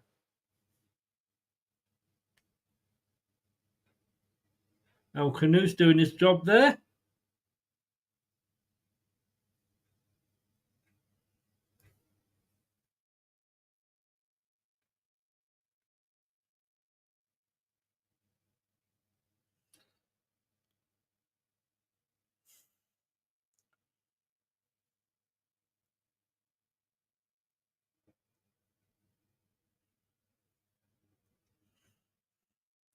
Christensen again, he was doing his defensive job. In fact, he won a throw-in.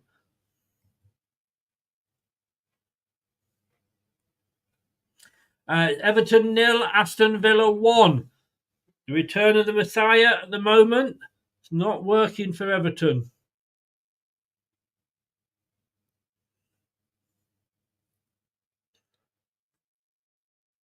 Oh, Sumari sold a dummy there. Totally was left floundering.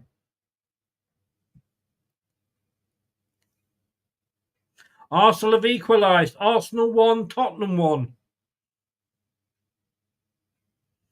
So the only game without a goal at the moment is this one.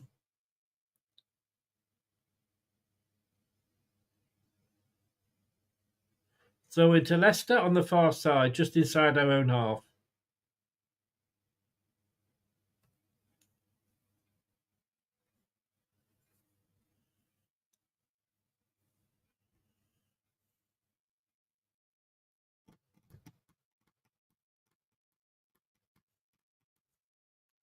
So 50 minutes, 5 minutes into the second half. Everton 0, Villa 1. City 0, Palace 0. Newcastle United 1, Wolverhampton Wanderers 0. Just coming up to half time because it was an 8 o'clock kickoff. Arsenal 1, Tottenham 1. At the moment, I've got to say, and it's going to be 1-0 to Crystal Palace. It was always going to happen. It was all going to fucking happen. Mateta yet again. What did I say? What did I say?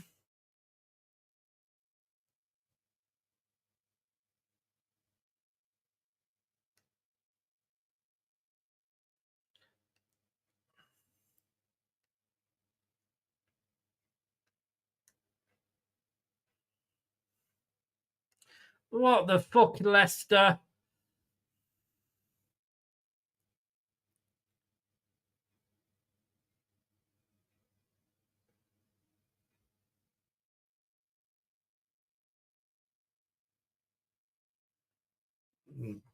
Got what we deserved. Because we're fucking shit.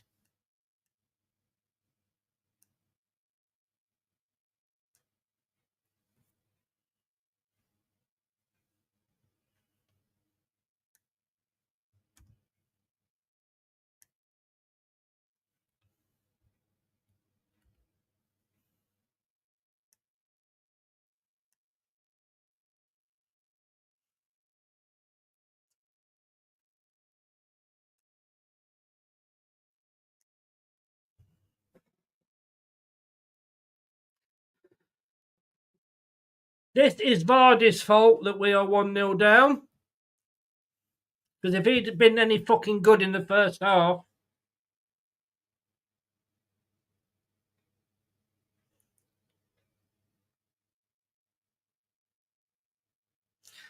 I mean, if we can't beat Palace.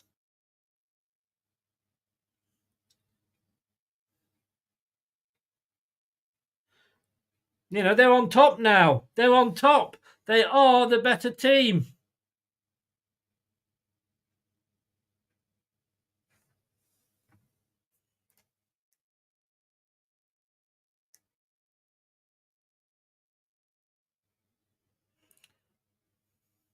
I give up. Honestly, this team.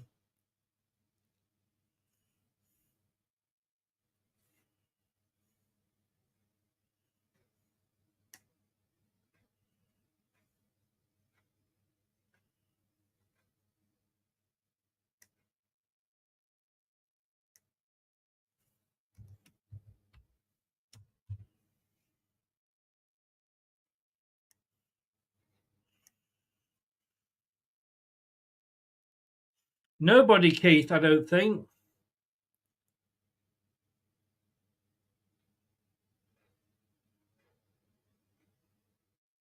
And a draw is not going to be good enough for us.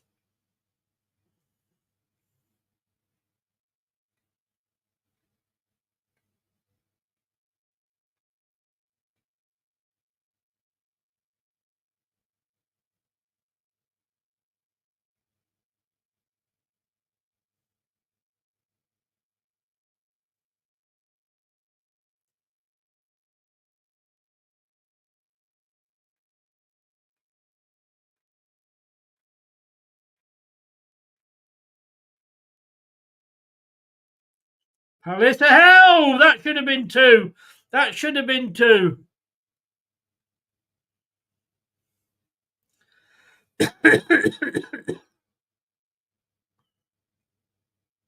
Goal kick. Fog's coming down again.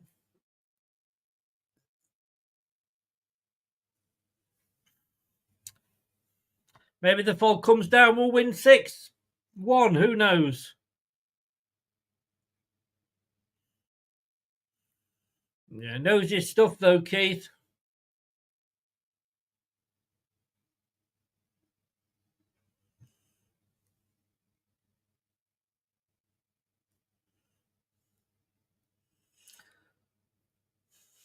Second half, only one attempt, and that was a Palace. Now Sumare. Mavididi. He's free into the box, and he can't fucking control it! A fucking wanker!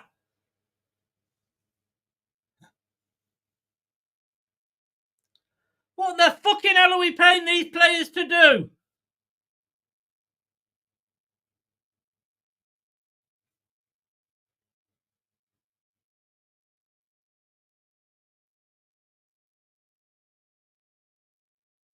Arsenal 2, Tottenham 1. I don't even think we're a championship team. Looking at this, we're a League One team.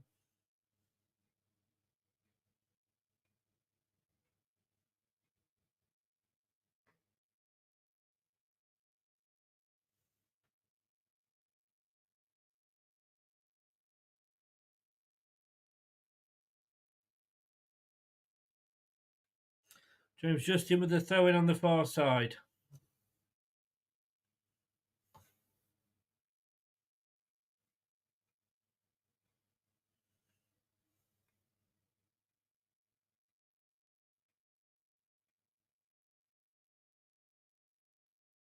Leicester, can they do something with this? It's a cross into the box. Too hard for everybody, though. He's picked up by Christensen on the far side. That's how hard the cross was. Mavididi into the box. Cleared, though, easily by Palace. Leicester, though, still coming forward. Vestergaard. Sloppy ball from Vestergaard to Mavididi, who gives away the foul. And that'll do well. That's what Palace will want. Let's just give fouls away, Mavididi, you twat.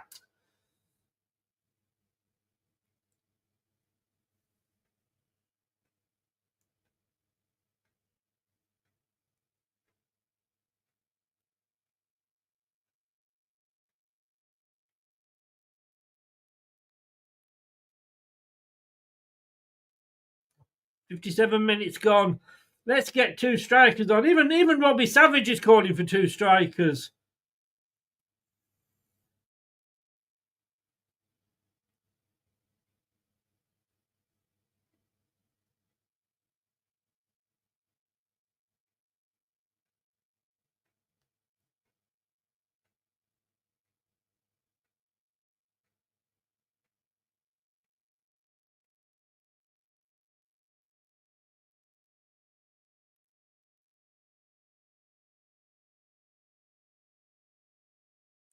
Tell you what, don't bank on a great escape from this bunch of clowns.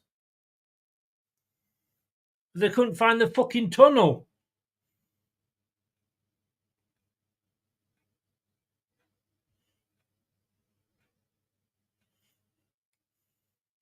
Fair play, Kevin. I can't necessarily argue with that. Yeah, told you. I know what you mean. Now we're fucking losing again. Faye's getting in the way of the through ball.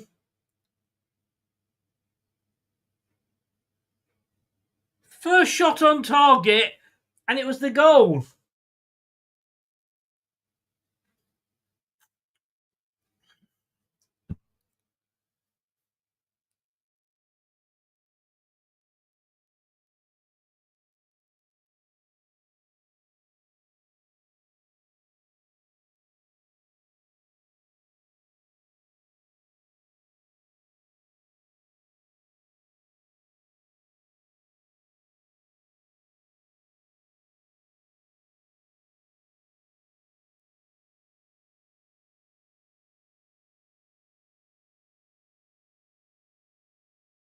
I've given up.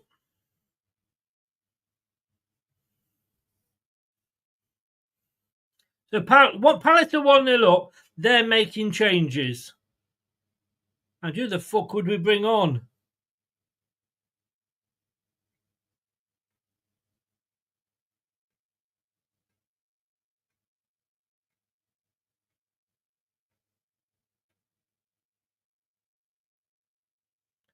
Coming forward again, Palace. Oh, could this be 2? What a good save by Stolarczyk there. That should have been 2-0 Palace. Paul, I don't think we'll have to sack Mood. I think he'll walk. I think he'll be glad to get out of this shit.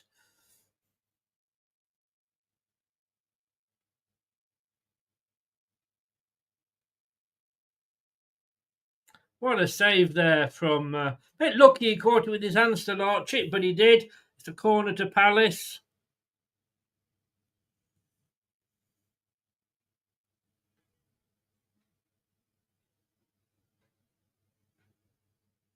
Well, I'm surprised Will Hughes is going off for Palace.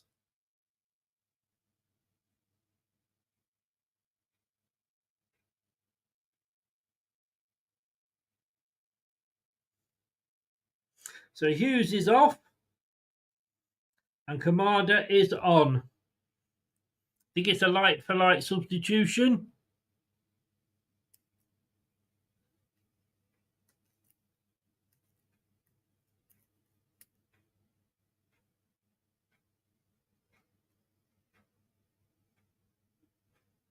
Oh, Stolarczyk missing it completely.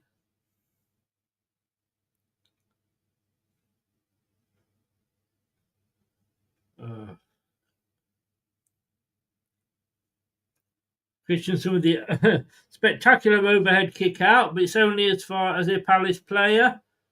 Benetti runs out. Why? He doesn't get it. He's never going to get it, in fairness. At least he made the effort.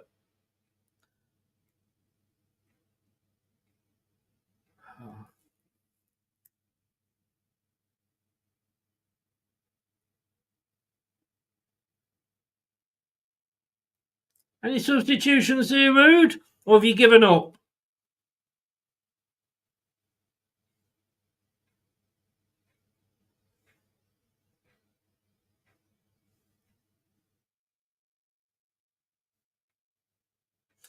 Trusting back to Stolarczyk, who boots it upfield.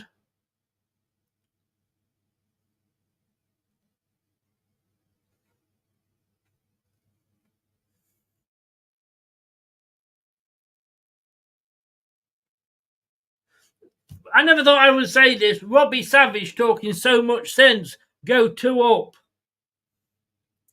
Oh, we lose it again. El Canoes this time.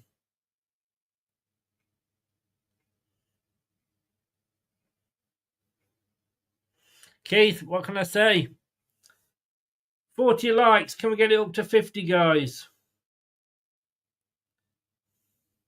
If we get it up to 50 likes, Leicester may score.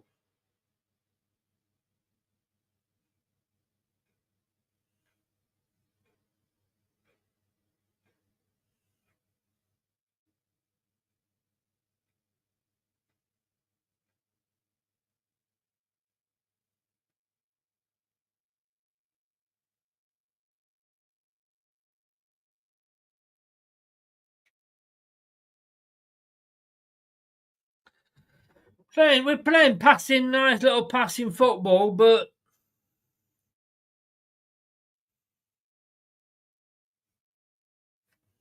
again, you know, we're passing it up and nobody can get it.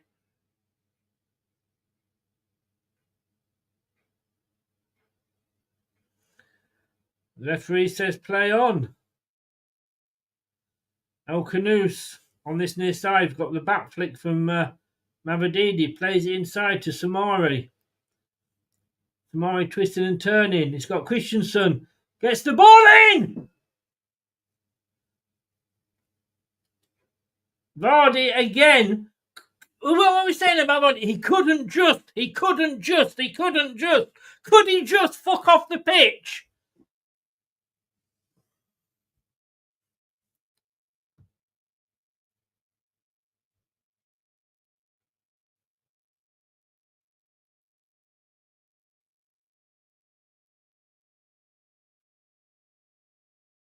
Finally, Daka is coming on. Skip is coming on. McAteer is coming on. So Canoes, who I think has been one of our best players, is coming off. Let's take off an attacking midfielder. Winks. I mean, what the fuck? Buenete, El Canoes, Winks off. Buenete and El Canoes off. What the fuck?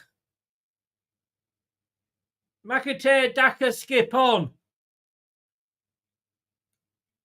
That's what we need, isn't it? A defensive midfielder when we're 1-0 down.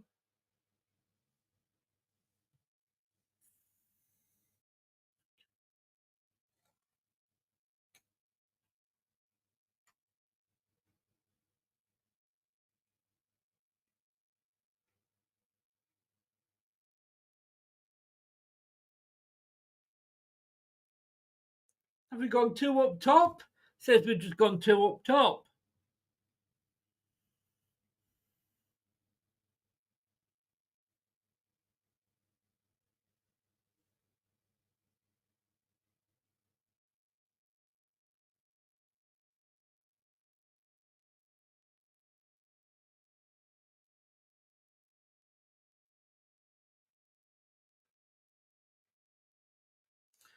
So Palace now got all the space in the world they want on the far side of the pitch.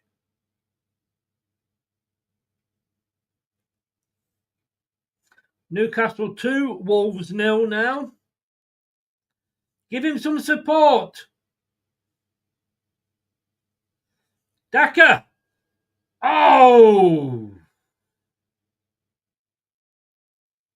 That was close from Daka.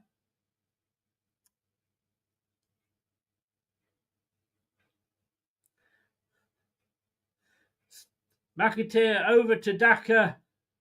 Daka who's just crowded out a little bit.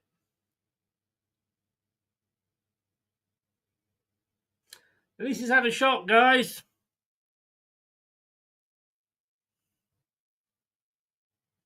Is it McAteer and who's up front then? I presume McAteer and Daka.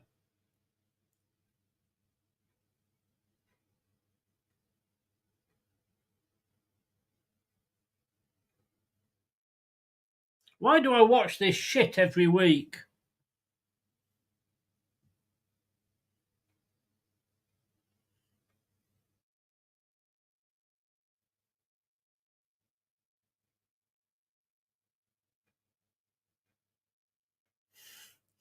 Now, Jim.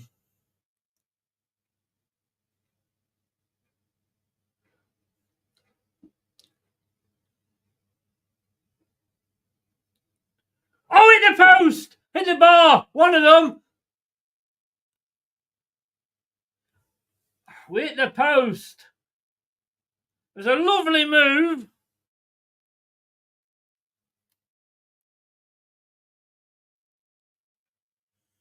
That's probably the best move of the whole second half for Leicester.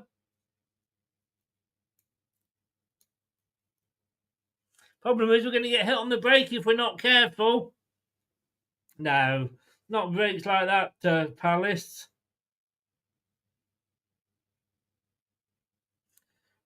Well, let's say we were looking dangerous once. Told you.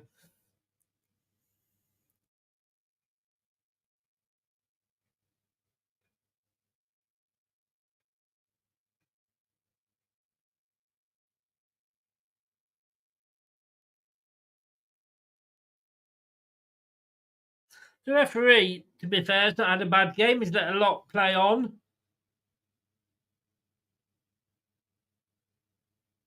Skip goes over the head to try and get it to McAteer.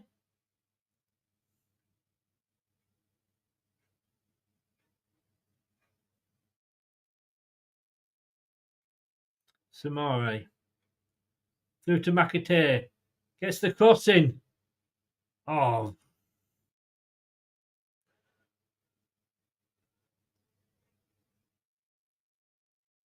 So lovely ball from McAteer, but again, Vardy, let's just have a look at this before I condemn him too much. Oh, this is the shot earlier. Samare it was off the crossbar. Vardy again.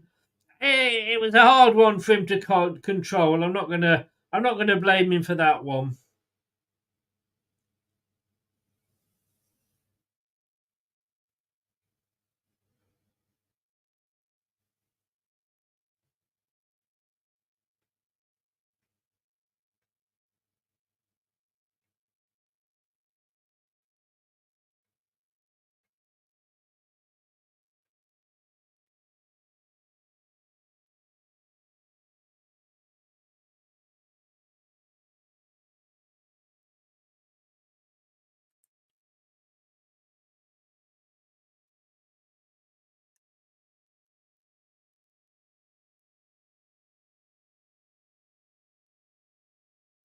Subscribe to our YouTube channel now and make sure you never miss another upload. Leave a like now. Ring the bell and never miss another video. All you got to do, it's all free. So we're back on the play. Leicester have the ball on this near side. Daka there, losing the ball but winning the throw. 71 minutes, 19 minutes to go. Ball well over the top here to McAteer. Can he get it? He has done, but he's got a player with him. He needs support. He gets it. Skipped to Samare. They're saying shoot to Samare. Never going to score from there, Samare. He's not suddenly the best striker in the world. He had options, but again, chose not to use them.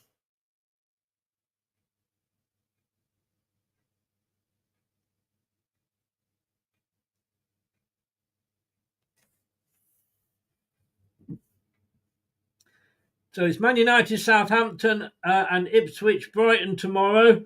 I mean, Brighton should beat Ipswich, I guess, but Man United, they're up and down this season, aren't they?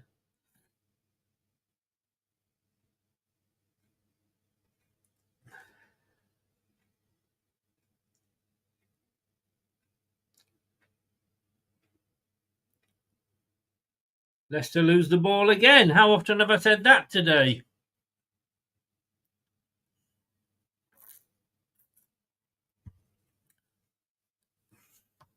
Daka's got one as a corner.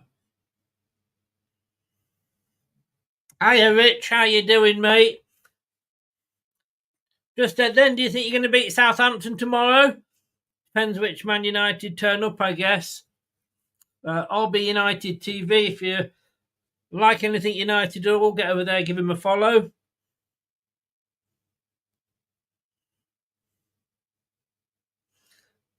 Mavididi with the corner on the far side, in front of the cop.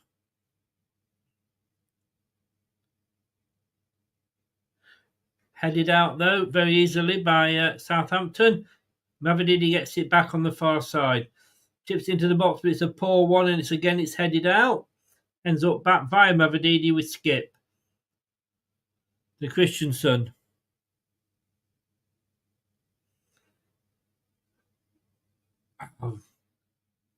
Again, Vardy wasn't there, because Vardy was off, of course.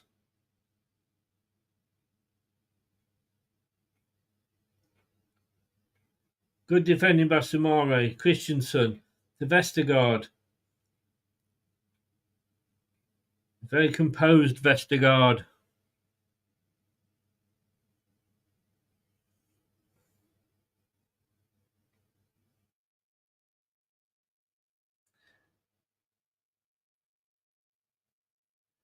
Mavididi trying his best to lose it. And the ball comes off the referee despite him bending over.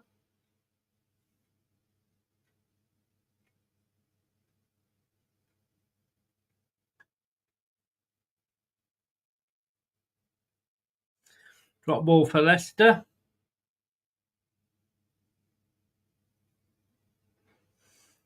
It did come off the referee, so they did have to stop it, but the ball had bounced to another Leicester player, so it was a drop ball given Leicester's way And McAteer now is joining in with the habit of losing the ball.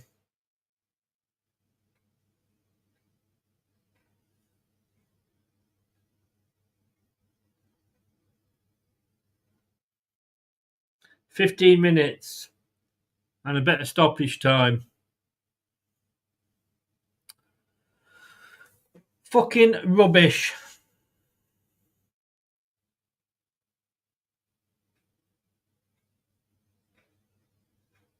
Newcastle United 3, Wolves 1-0. Sorry. Newcastle 3, Wolves 0. Arsenal 2, Spurs 1. Everton 0, Villa 1. And there's some more substitutions coming up here for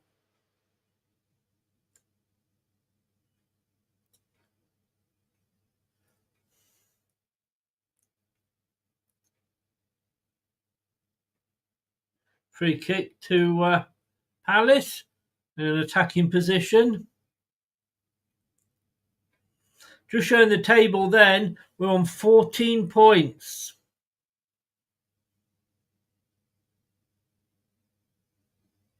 Not sure what's happening with the table here. The table has gone all over the place.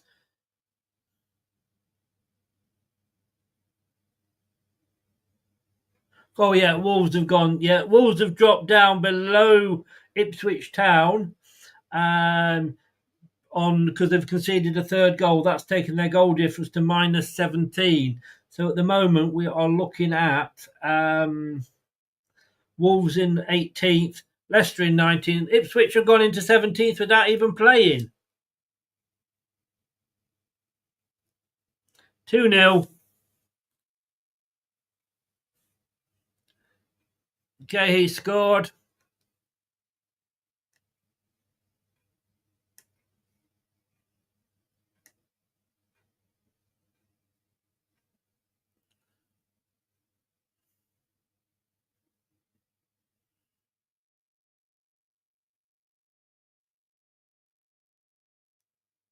It could be offside. It's not being registered by the BBC. I think this could actually be offside. Let's have a look. I think it might be offside. I mean, he finished it well, I've got to say.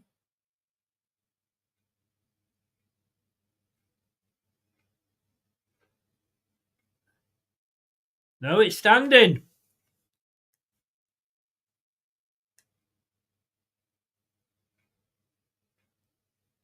Two-0.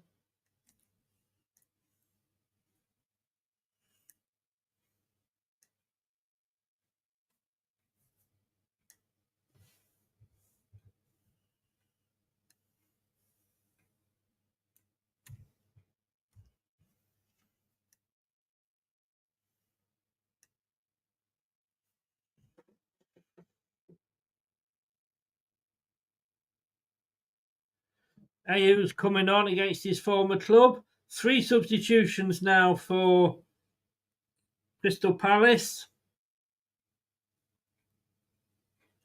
We are currently on -23 goal difference.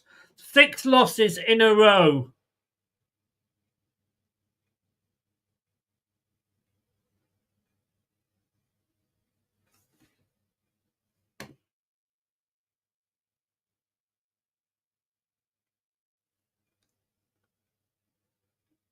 So I think James Justin is going off and Ayew is coming on.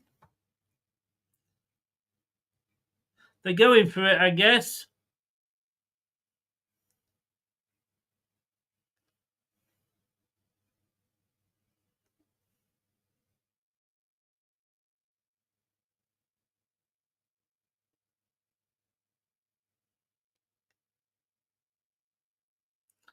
I don't know.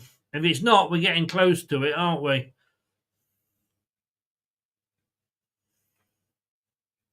-23. And I was saying at the start of the season, the one thing that would save us is our goal difference. It might be worth a point. Were we better under Steve Cooper?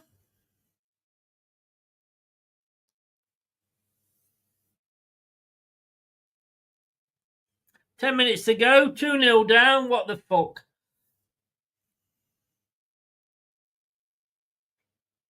No, it doesn't, Yvonne. I can't be bothered either.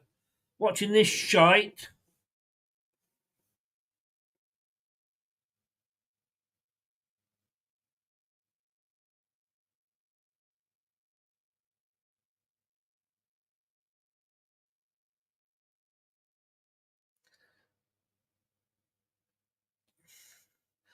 Daka gets a header there, but easily saved and easily collected by Henderson.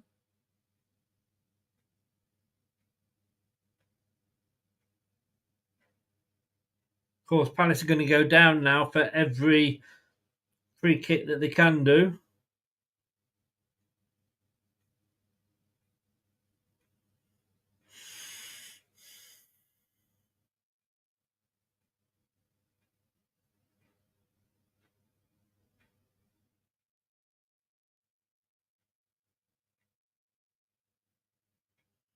Seventh game in succession, we have conceded 2 goals.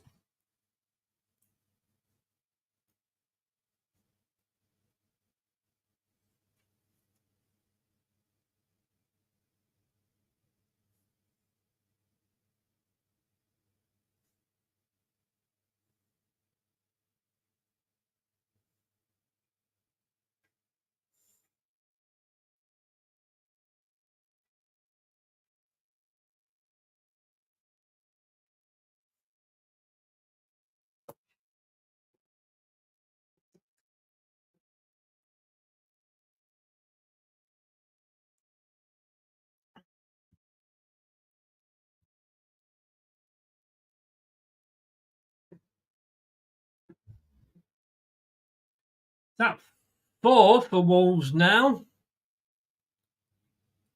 Oh, it's 3-0. They were just catching up with me.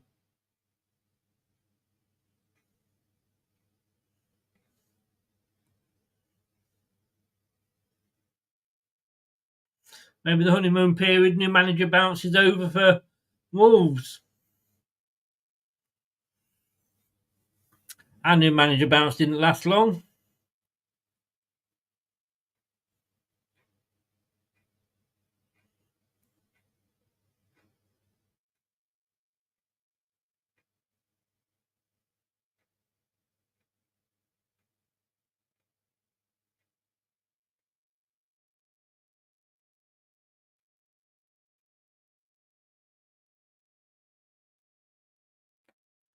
Christensen trying to play the ball down the side, but it's intercepted and it's out for a Leicester throw-in, which Christensen will take.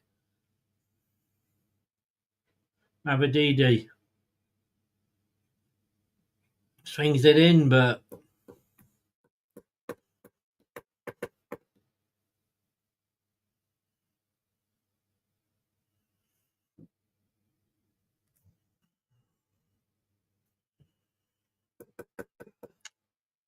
we look at it and we go, that's our best side at the start of the game. And then we realise, yeah, we're just shit though.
Palace fans shouting for handball, I think, there.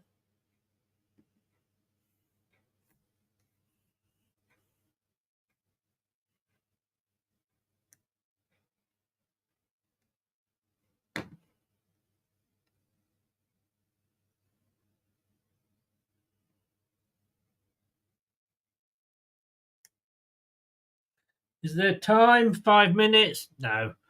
There wouldn't be time for us to get back into this game if there was...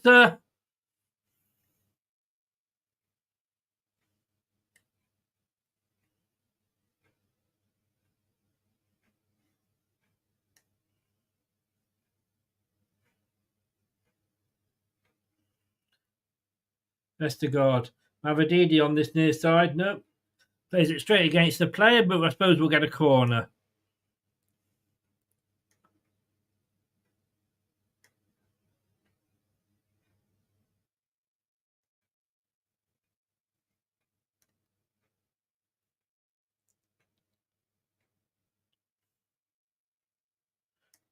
Come on, we need to don't trot across to take it.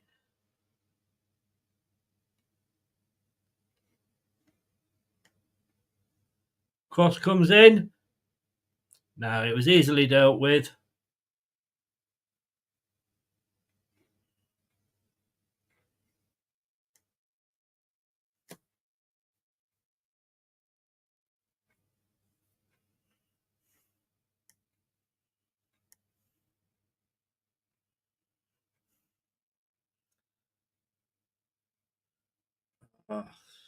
They're out for another corner. How are you having a go now against his former club? He'd probably love to get one, in fairness, wouldn't he?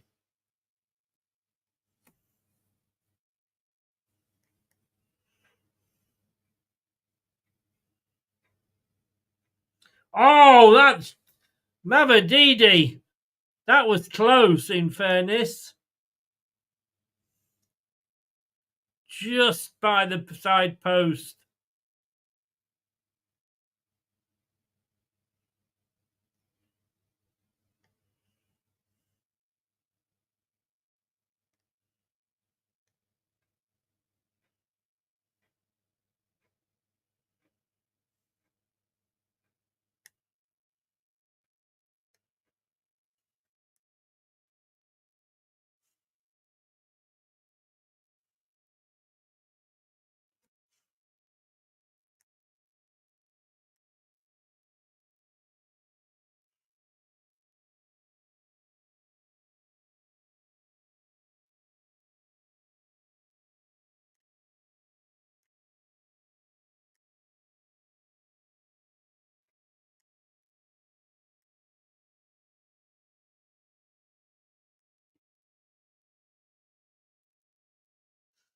Free kick to Palace.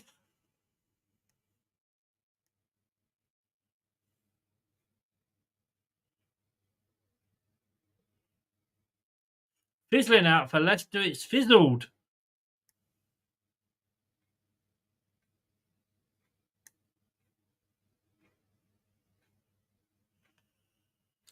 So the good news is, and there is some good news, the fog's coming down, so it's making it hard to see the game.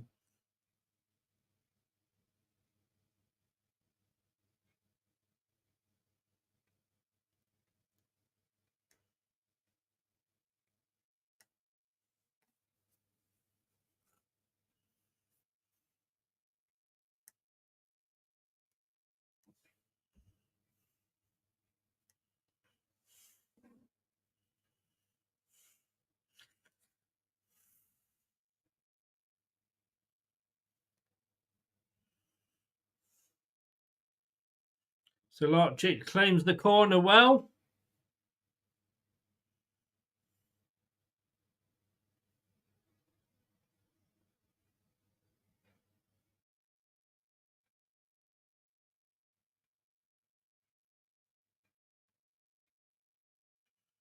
Does anybody get Southampton vibes for this? We're playing it back again. Of course we fucking are. We're only 2-0 down. Let's play it back. Mavididi sold a short one there. I have to say it was sold short by Vestergaard, which has played us into trouble. Ayew. Out to McAteer on the far side.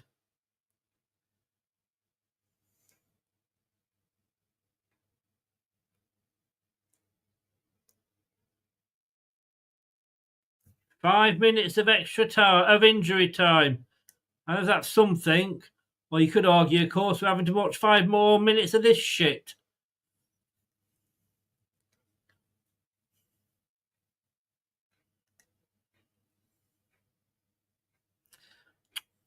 Are you giving a free kick away to the opposition?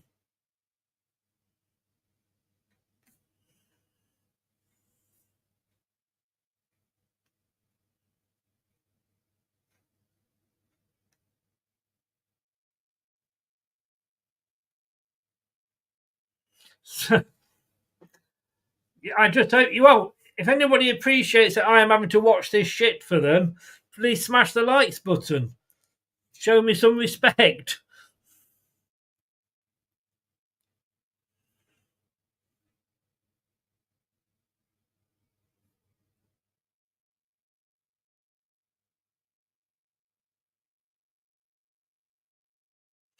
Oh, it's an interception, and then we just lose it again.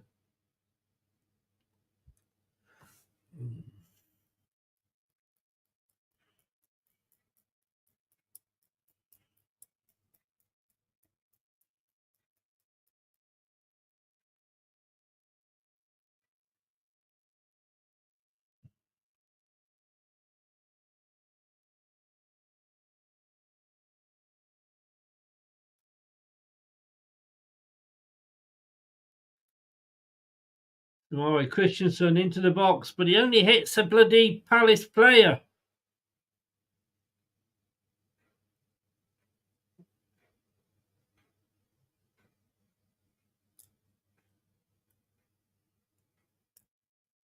Free kick to Leicester.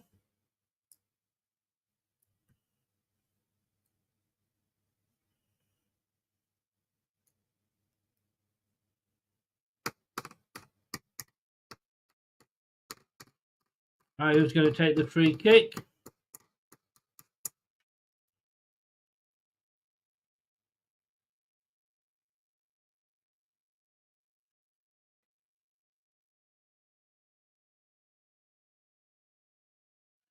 Oh, counts as a shot on target, I guess.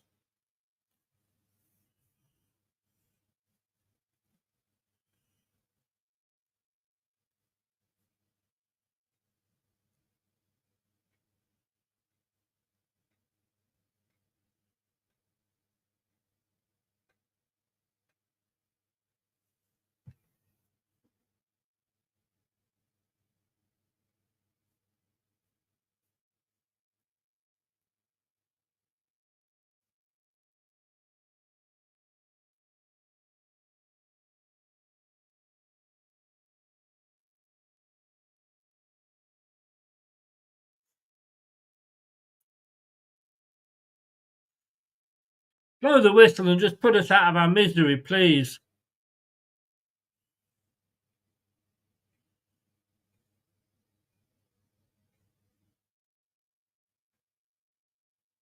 Good save, Bastelarczyk.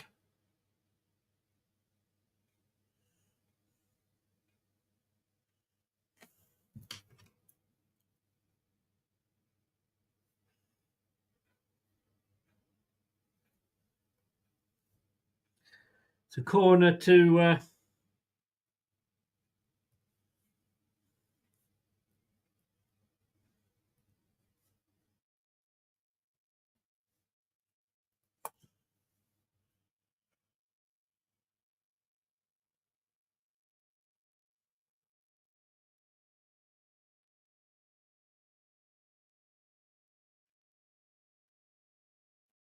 It is embarrassing. Do stay.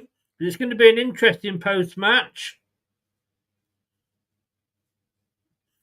Okay, we need the ball going upfield, and what does Stolarczyk do?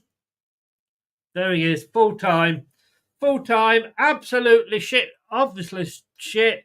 Don't know what to say. I'm going to go and have a think about it. Back in a few minutes, I'll be joined by Tom. I'll be joined by Jim, and I'll be joined by Brad. Hopefully, they can cheer me up somehow. I doubt it though. But we'll be back with a full-time analysis in about 2 minutes. Don't go away.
I think we lost Chris.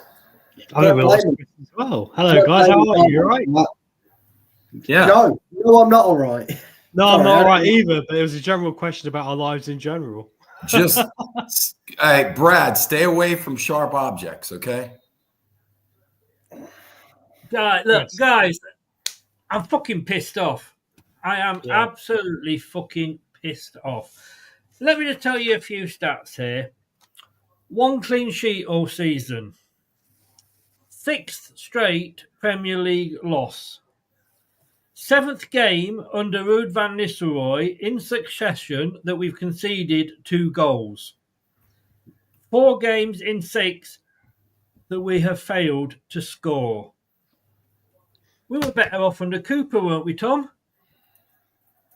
I tell you what, Chris, it's a very disappointing result in the element of I can't really question the work rate. I can question the quality.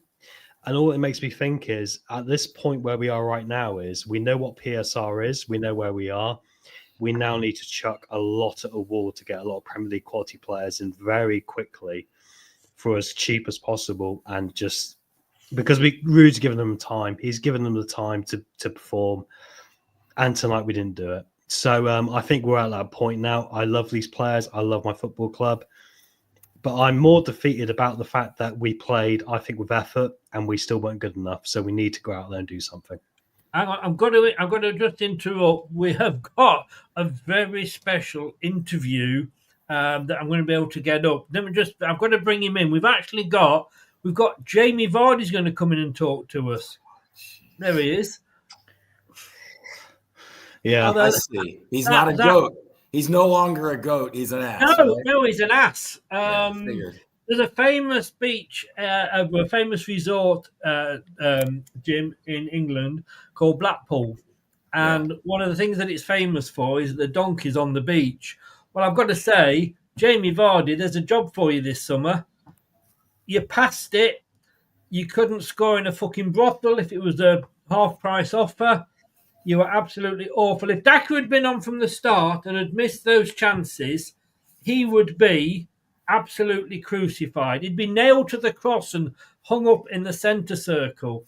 Vardy is past it.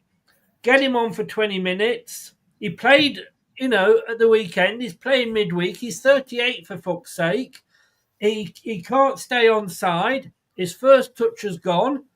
Now, I'm not saying that he hasn't been a good player for us. He's been a fucking brilliant player for us. But every player, like a Brussels sprout, has a best before date.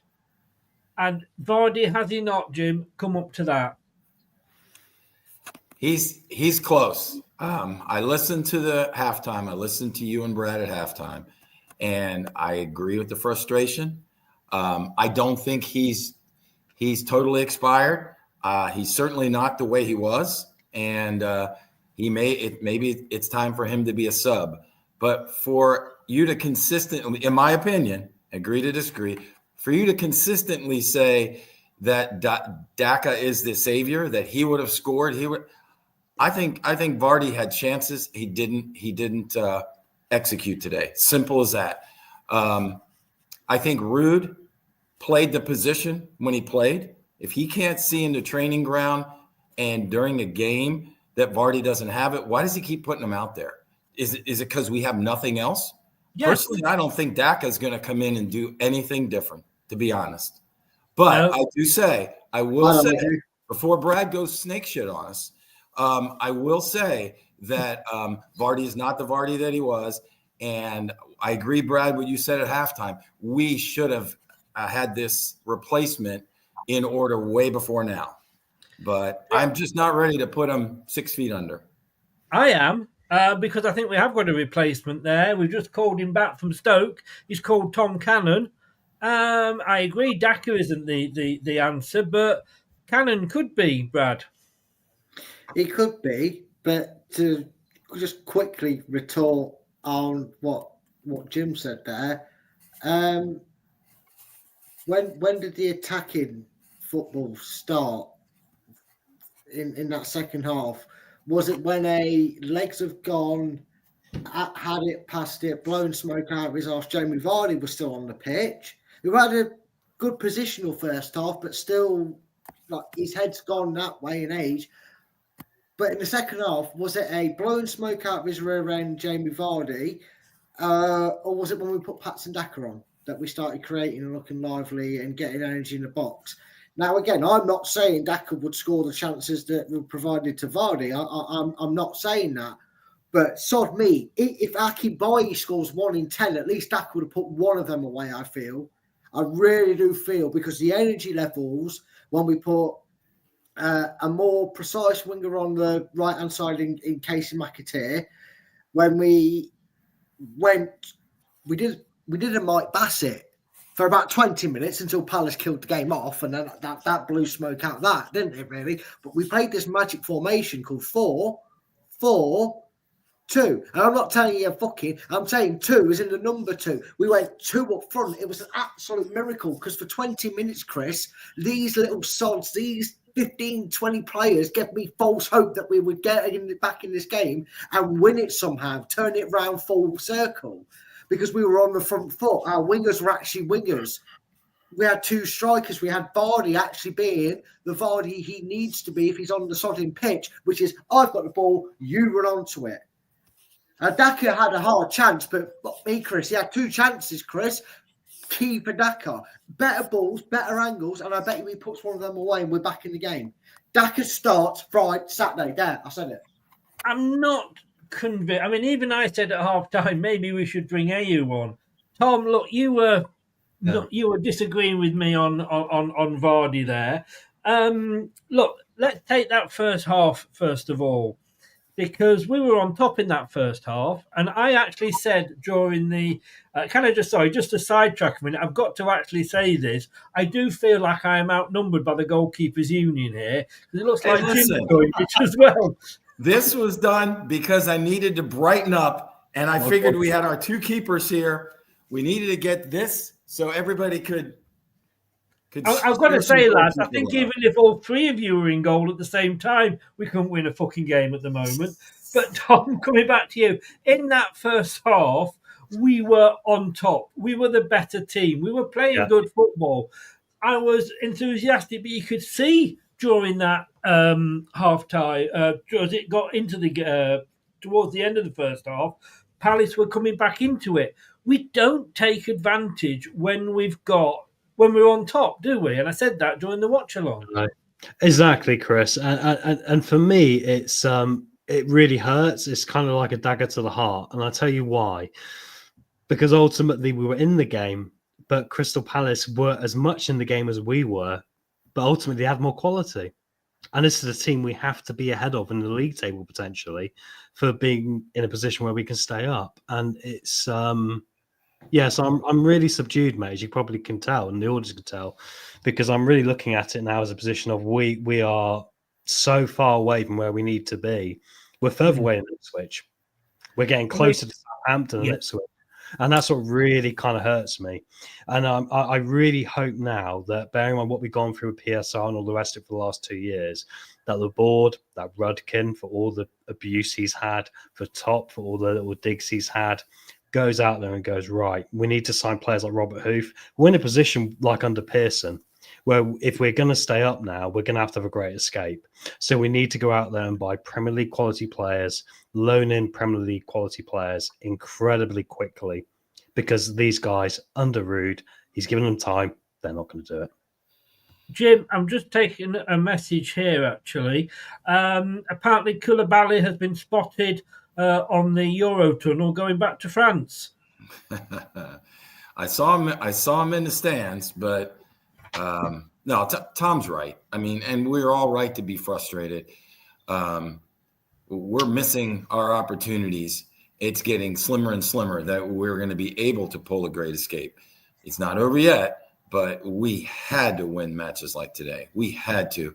And we talked the other day, we were hoping we didn't just lay an egg today. I mean, we were even talking the other day on the post-match after the cup game was a draw would be disappointing. Well, hell, a draw would be good. And now we're looking at another loss, seven straight. You said that we gave two goals up. No, I think he'll come in. he'll probably start on the right, and hopefully he'll add something to it. But I love Brad's 4-4-2. Get the strikers. And let Vardy come off the bench a little bit.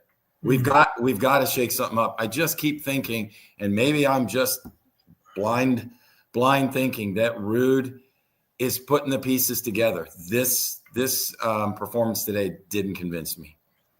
No, it is disappointing, Brad. I mean, we said before the game that we beat QPR, and the only hope I had of doing something in this game that the fog was coming down again. And I thought, well, maybe it's like a horror movie, where the fog actually has some sort of effect on the players and makes the players all of them into Messi. And I'm thinking, well, maybe the fog's coming down, we could win this.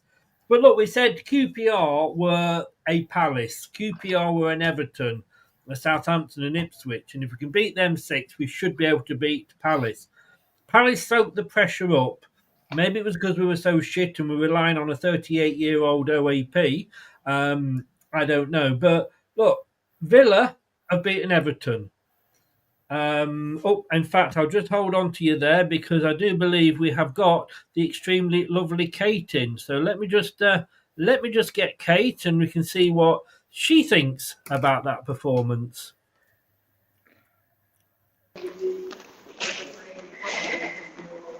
Kate, no. Hello. No, hang on. I'm coming to you. I'm getting there. There you go. You're not the one with the beard, are you? Well, not that you can see on camera now. No. Little bush, was it, or something? Oh, yeah. Oh, dear. I'm trying to give myself something to be happy about. Can I just say, we are joined, by the way, I don't know if you can see it on your screen, we are joined by Jamie Vardy. Down below.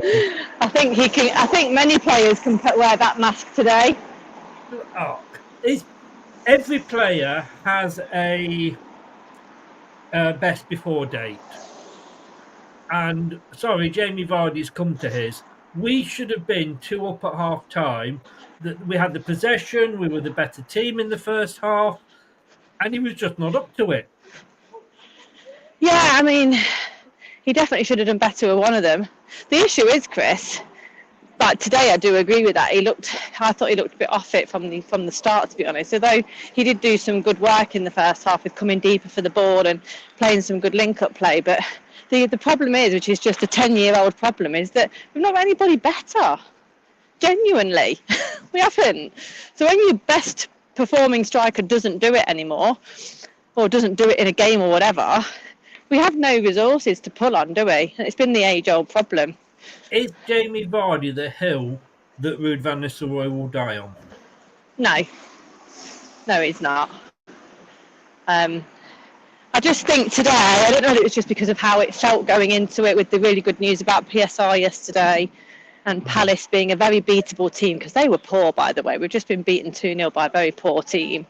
I just don't know why I expected it to be a good result with the same bunch of players that have just lost 5 on the bounce.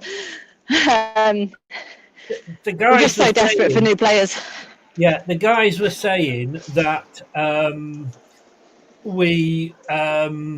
forgotten what the guys were saying. Oh, yeah, there was no... Just maybe putting Daka on instead of Vardy, although Brad thinks he would have made a difference. But the guys sort of don't think he would be. I don't know whether Daka would have done any good. I tell you who I think might have done some good, and that's Tom Cannon. Yeah, well, it depends what you're going off on that. I mean, he didn't do it for us. We saw glimpses of him, but you can't for sure say that he'd do better. I don't think we've got the evidence of that, really. No, I'm going to over chat you here. Sorry, Kate. But we said that about Iheanacho. When he got a run of games, he was our top scorer for the season. And yes, you could say that Cannon's only doing it in the Championship. Jamie Vardy only did it in the Conference League. Yeah, you could say that. But Cannon's only scored 2 in his last 11 for Stoke. It's not exactly prolific. Well, he's scoring more than Vardy is at the moment. Well, Vardy scored more than 2 in his last 11 for sure. He scored 1 on Saturday. So, there's nobody better, and there's 3 managers now who think Cannon isn't good enough. So that's a hill I'm not really willing to talk about, let alone die on, because we're getting rid of him by the sounds of it. And it's a moot point, because we don't use him, because we haven't got anybody better. Jamie Vardy is our best striker, and if he's not up to it and he's not good enough, there's nothing we can do about that at the minute, because he is the best of what we've got. But I don't think we lost that game because of Jamie Vardy today. Some of the defending was awful. And generally, we don't create enough. We just don't create enough. The amount of times that Mavididi and Buonanotte and JJ got in positions where they could bomb on, to cross, to create something, and they pass backwards. And tonight, I watched that and I got the feeling in my head of Enzo fever. Everything we hated about Enzo ball came out tonight. Pedestrian. We couldn't break to save our lives tonight. It was so slow. We couldn't penetrate anything. We were afraid to attack and take a risk. That was like watching Enzo ball against Plymouth away last year, or against Bristol City away last year. It was hard to watch, that was. Some real old, stuck-in-the-way habits in that team.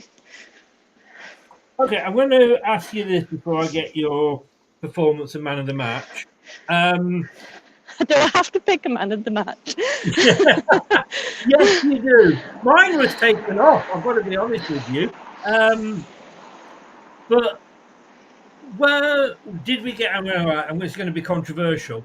Did we get rid of Cooper too soon? No, I don't think we did. I don't think we'd have been in any better position with Cooper at all. I think the same would have happened. We'll eat the words though, and Brad will be pleased that I'm saying this. I do think we really, really miss Ndidi. That's a big miss. But then again, I think we're missing creativity, and Ndidi's not that. I think Ndidi would perhaps shore us up defensively and through the middle, but we're just not creating enough. And when you know that we're going to create a big problem for ourselves each game defensively, and you don't create enough to counter that, you're just in big trouble, aren't you? Yes. Right, let me take your performance from you for that match. I think 3. Oh my God! Wow. Okay.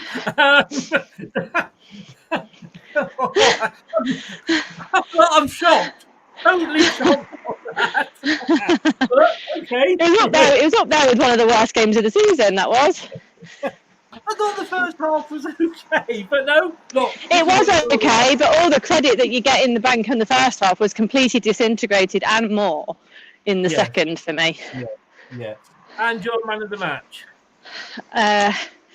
Probably Bilal, because I thought I was quite sad that both of them got brought off. I did think Buonanotte needed to come off, but bringing Bilal off as well, like they're the 2 people that could really do something for us, and to bring both of them off. I thought Casey did all right when he came on. I do think Buonanotte maybe should have been pulled off, but Bilal was he was the only one pressing at one point. Yes. I'm going to say Elkanous would have been my man of the match. And I was disappointed to see him and Buenete, our 2 attacking people, go off, and we bring on a defensive midfielder. Yeah. I don't know. Yeah, exactly. Look, you are off for the weekend. Have a great weekend away. Thank you very much. You'll miss the match, although that's probably is actually you're going to be jealous of. But no, have a great weekend. You're not going to be with us on Tuesday because I've got no show on Tuesday. I'm seeing family. So have a great time wherever you're going. Is it Prague, did you say you were going to? I'm going to Lisbon. Lisbon. I was absolutely nowhere close, was I? Oh, well. Bring us some pork back and then have a great time. I'll try. And enjoy yourself. All right. Cool. Cheers. Thanks. Bye. Cheers. Bye-bye. Bye-bye.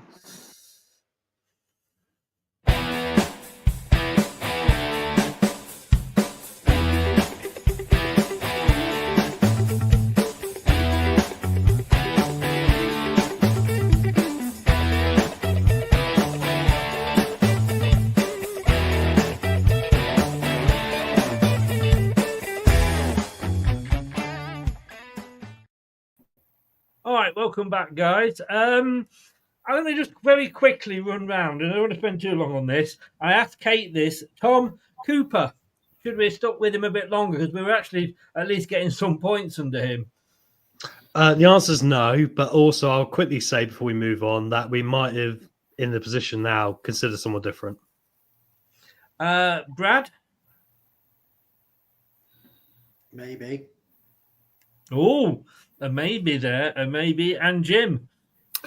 I don't think so. I'm still optimistic that he's still putting his pieces in, but very close to feeling the way that these two guys. Time's running out. You're right. How much longer has he got, though, Jim? Is it all right to keep putting in performances and lose to Fulham? Is it all right to keep putting in performances and lose the week after? How long? Because that's why I'm a maybe now. Performances, schmormances. Do you know what keeps us in the Premier League? Points on the board. Leicester City will not survive this season for the Performance of the Year award by improving on Cooper.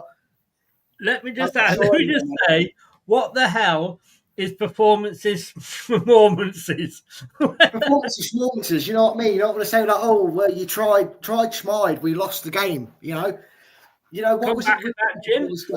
I'm at that point. Basically, he said, I'm at that point where I don't care if we play bad and we get a win. We're playing bad under Cooper. How many more points have we got since we sacked him?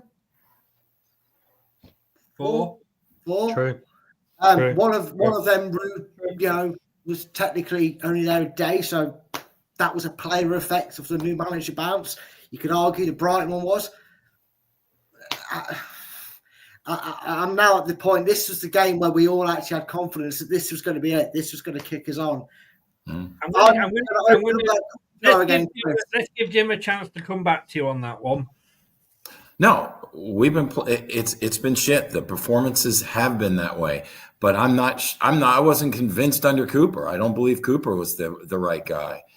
Jim, let me ask you this then: is Rude the wrong guy, like Tom said? I don't know. I think. I mean, I know that time's running out. I can't dispute that. I think we have to give him it. He came in with a bunch of holes, players that probably didn't suit the way he wanted to play. I just think that he's trying to make some changes, but he's just running out of time. We knew a couple of the big clubs we were not probably going to win as the year ended under him, but this match, to Brad's point, we counted on. And with the slight improvements we saw, we all expected better than what we just did today. So I'm not ready to sack him yet, but we can't go on like this. Tom, I can see you want to come in, and I was going to come to you anyway. I mean, that 3, I've not given them much higher, but I thought 3 was a bit low. But on that first half, as Jim said, I thought that first half we were playing really well. Yeah, it's a weird thing, isn't it? Because I have a thing about vibration in life, and I think if you exist in a lower vibration, you're encouraging yourself to lose. So when we were passing around the back and controlling the game early, on and not, wasting time basically in the first 10, 15 minutes, I kind of felt like, okay, well, we're showing we can control the game, but we kind of need to go and win this. And then all of a sudden you're running out of time at the end of the game, which you've wasted in the first 15, which is really difficult. And the reason I was waving my hand beyond that was really because I was in a position of thinking like, okay, Rude is only going to play a certain style. How many times do we have people on this channel or talking on the internet about playing a 4-4-2, about playing a 5-3-2? And Rude's never going to play that. And that is why I question it slightly. I don't want him out because I think he's a very inspirational leader. And that kind of makes me feel more pain because I'm kind of in a position where I'm like, this team are doing the best they can. And I don't discount their work rate tonight at all. I can't look at them and go, they didn't not work hard. They worked hard. They just didn't have the quality. And that's a really hard thing to deal with for me, Chris, because it's kind of like we now have to throw a lot on the wall transfer-wise to have a chance. But we probably don't have a chance in the first place now. So there we go. Brad, I want to ask you this. With the Great Escape year, we wish. The one thing that seemed to sort of change things around was when Pearson made a decision to play a player that he hadn't really played all season because he'd fallen out with something his wife had said on Twitter, and that was Mark Albrighton. Are we seeing the reverse with this, where Ruud van Nistelrooy is going to struggle until he makes that decision to not start with Vardy? Possibly. The writing's on the wall there, and it's in permanent ink right now. Because this is becoming more than a concern. We allowed excuses and reasons, and okay, we played Liverpool, we played Man City, but people are talking about improvements, and people are talking about this and that, and we were the same, Chris, and I'm one of them people. But the reason I'm kind of now leaning back the other way and kind of thinking, well, maybe the experience scrappiness was what we needed, was I put something in the cookie jar when we hired Ruud van Nistelrooy, Chris, and I sealed it up. And that is my disdain for managers that are ex-players that work a year or two, get a Premier League job. I had to swallow my pride. I turned the oven on. I was ready to cook some well-humble pie as Ruud van Nistelrooy came in from a great Leicester, from Manchester United spell, and soared the Foxes up to about 13th, 14th, and happy days. We're going to ride the Ruud van Nistelrooy Express. Our best game under Ruud van Nistelrooy, we lost 2-0 to Man City. 0 goals scored. Our best 45 minutes performance in a half, one of our better 45 minutes in terms of chances created, shots on target tonight, you could argue, 0 goals scored. Our best 45 minutes under Cooper, we scored 3 goals and won the game. Have a guess who it was against. We were away from home. Come on, you know it. It was the comeback of all comebacks. Jordan, are you? Southampton. Thank you. Who's better? Who's better at scrapping out results when we're not good enough in this division to stay up with the talent on the pitch? Maybe I take that point. We're Southampton in the table. Exactly. Because we wouldn't beat them playing like this because we can't score goals. Sorry, Tom. I just want to come in on the point that Brad made. Sorry, Matt. I want to do this point before I forget it, because the point you were making, Brad, is most managers have actually come through. They're ex-players. There's very few managers out there that haven't been a player at some level in some description. Will Still probably is about the only one.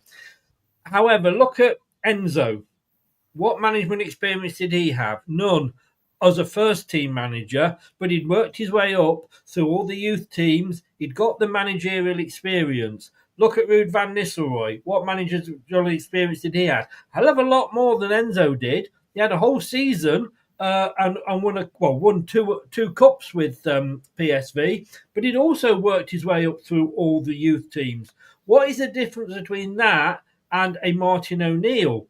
Now, I accept, Brad, that if these players had come straight from being players into being managers, yes, but neither Enzo or Ruud did. No, but first of all, the biggest difference, and I don't really like doing this, but it's not a bias thing, it's the truth. It's a hell of a lot different quality, not just in the youth system, managing the youth system in the first team. There's a hell of a lot different quality between PSV and Norwich in the Championship, mate. I reckon there's teams in the Championship that get PSV a good run for the money in competition. All right, let's look at Martin O'Neill. He came from Wycombe. Different era, mate. And another big thing is he came in. All right, he had a bit of fortune, turned it around, got us up through the playoffs. What was the first thing he was entrusted with in the summer?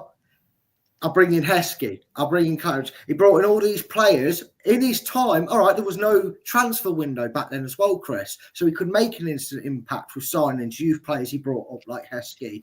He brought these players in. Is it on loan? He made us play good from the off. So he had a better start, a better advantage. And our first season of the Premiership, he went, you're the problem. You're too old. I need him. Because what he does, he could do.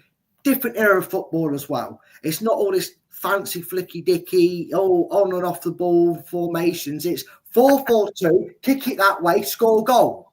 That was football. Because quickly, Brad, ironically, you're right, because like Middlesbrough came up this season with us as well, and we both made the cup final. We both were doing brave things at that time, but we can't do it anymore, can we? Because the Premier League's completely fucked. No, because football somehow in 30 years has gone from get ball, kick him if he got ball, score goal. It's now, oh, well, I want you to play as a false nine and I want you to shadow mark him, but don't get too close because he'll fall over. If you kick his ankle, he'll grab his face and roll around 20 times so he gets a free kick. And then we have to wait for a TV screen to give us a free kick and a goal. It's so dumb, this game. The irony is, football's lost its ball. It's football to today's, but it's a null and void point, Chris. I get what you're saying. It is the way your thoughts, Jim. I can't compare the years back, certainly the O'Neill years. Yeah, no. I think that football has changed. The guys are both right there. Well, compare it to, let's say, NFL. I think when a head coach in the NFL or any major sport has lost the team. When they've lost the team, certainly the fans are going to be upset no matter what. We're passionate as fans. We are. So losses, you can't accept them as a fan. And when the coaches or managers lose the team, that's when it's time for them to go. I don't think Ruud has lost the team. I think also in a lot of sports, when you commit mid-season, you're up against it anyway. Not your team, you didn't have anything to do with them getting where they are. And if they're bringing you in mid-season, the team's not doing well. So I think any coach or manager comes in mid-season is up against it. I'd say you got to let them ride it out. But that's not accepting mediocrity, and it's not accepting getting relegated. I'm just saying they have a tough task. No excuses, just facts. They have a tough task. So I think if a manager came in before a season and had time to preseason train, to really check what players go where, different story. Bottom line is we can't accept where we are right now. But I saw somebody in the chat said it earlier. The quality of players we have, we knew coming in, we were not a Premier League squad as far as total talent across the board. My hope was that he could get the best out of the players by his experience as a manager, as a player, and tweak some of the lesser quality players into playing above. And I still think the jury's out, but we're just in a precarious spot right now. Tom, this isn't Ruud's team, is it? He's No, trying to make. He's trying, as the saying goes, he's trying to polish the turd. Yeah, and he's been trying to reduce it down to a base like 11, I guess, to start a game where he can have some confidence in them. And the reality is, Chris, and everyone else, is there's not 11 there to do that. We've given them faith. We've given them support. I want to say the stadium tonight again was superb. The fans were amazing. The energy was great. So I want every Leicester fan who went to that game tonight to really appreciate how well they did, because honestly, it was beyond us as people. We like to be the 12th man, but unfortunately, we haven't got an 8th man right now because we haven't got the quality. So we need to do something drastic now, Chris. I really feel. Because we can't get relegated. That's the biggest thing for me. That's why I'm sat here with such a low vibration, which is rare for me. My energy, I feel, was seeping through the internet, and it's not a good thing for me. But we need to be able to find a way to raise ourselves, and I don't know quite how we're going to do it now because I'm in a low place. Maybe we should play Westlife. You raise me up. Who knows? Brad, are you still with us? Yeah, I am. Sorry, Chris. Just having a bit of Wi-Fi issue, so I'm just taking the camera off to hopefully keep me connected. At the weekend, I was full of praise for Ruud, and like I've just said, in a way, he is trying to still polish a turd that isn't his. Look at his subs today. I mean, he got his subs so spot on at the weekend. Talk me through the subs that he made today. We had the first one was Winks off and Skip on, with El Canoes off and Daka on, and Renete off and McAteer on. And then Ayew coming on for Justin at the end with 10 minutes to go, when it was probably all past it because Palace at 10 minutes, Palace are just going to park the bus, aren't they? They're 2-0 up. Let's just put the ball, let's just sit behind the ball. I thought Buenetti and El Canoes, despite what, Kate said, and we all see different things, but I thought they were two of our best players. They were definitely the most creative players, especially in that first half. You can see them wanting to be part of a three-pronged attack, not pushing forward because Jamie Vardy's legs have gone, bless him. And they were. By the 35th, 36th minute, you could see his head had probably gone a little bit with them misses. The weird thing is, Chris, he got some subs right and some subs wrong. You know, putting Daka on and playing him alongside Vardy, good substitution. Yeah. Putting McAteer on, good substitution. Taking Elliott off, bad decision. I know he weirdly improved afterwards, after the subs were made. I would have taken Mavididi off, who up until that point did sweet FA. I would have then said to Canuso Bornette, get out on that left. I'm going to put Casey on the right. You know, you play in that number 10 role, that number false 9 role, Daka and Vardy in front of you. After that, Chris, it was, are you desperation? Try and get a goal with minutes to go, see if we can nick an equaliser again in stoppage time. Who knows? We've seen it in football. It didn't pan out that way. It actually never looked like panning out that way when they scored the second goal, to be honest with you. And that's what I mean. I also accept that this isn't Ruud's team and that the options that maybe he'd like to put on aren't there as options. We've got Skip, Dakova Reed, and even when he's fit and just Kate and Ndidi. They all play the same role as Winks and Samare. They're a bit too defensive-minded. I feel like when Ndidi and Samari both played on the pitch, we actually have a little bit more going forward. But I feel like we're at this point now, especially after this result, where maybe we scrap the two-man pivot.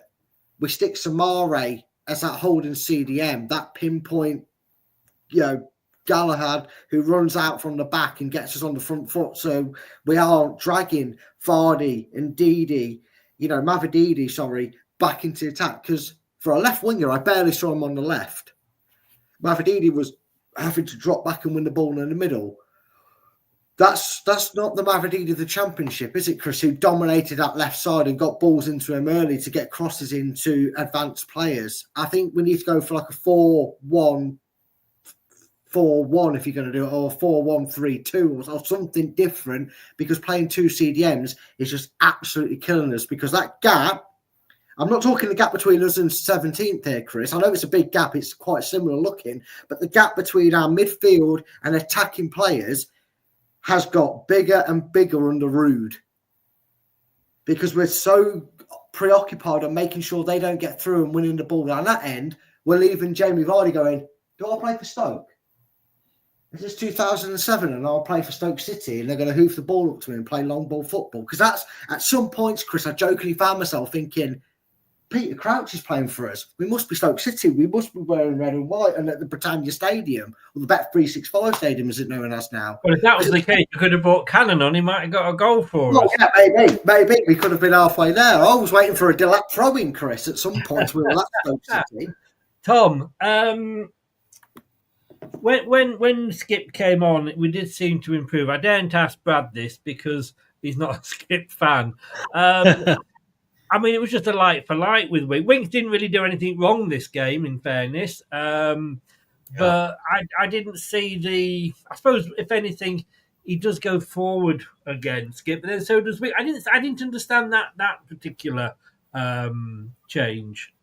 No, and I'll say something. What Kate said when she was phoning in earlier, on the way back from the stadium, she was incredibly right, and that is someone who's very critical of Ndidi. But that shows you where we are right now. Skip isn't Ndidi. Ndidi is better.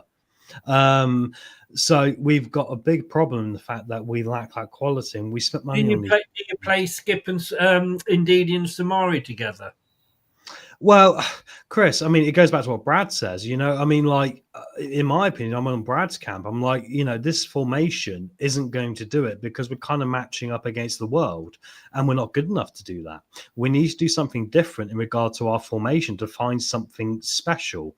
I look at Man United now, they played against Arsenal. I look at the centre-back wandering forward. I look at Wout Faes and I go, he could do that for us. So why aren't we playing three at the back And why aren't we doing something different? And that is my only issue with Rude. And I hope he can look beyond that, because the problem is, Chris, we can't compete against people doing the same thing as them. We're not Brighton like we were a few years ago, because Brighton have taken our spot. That's the reality. So we've got to do something different. We can't be like Tottenham and keep banging our head against the wall, trying to do something the same as everyone else. We've got to do something different, and it's time now. Jim, the results tonight were Everton 0, Villa 1. Obviously, Leicester 0, Crystal Palace 2. Wishful thinking there.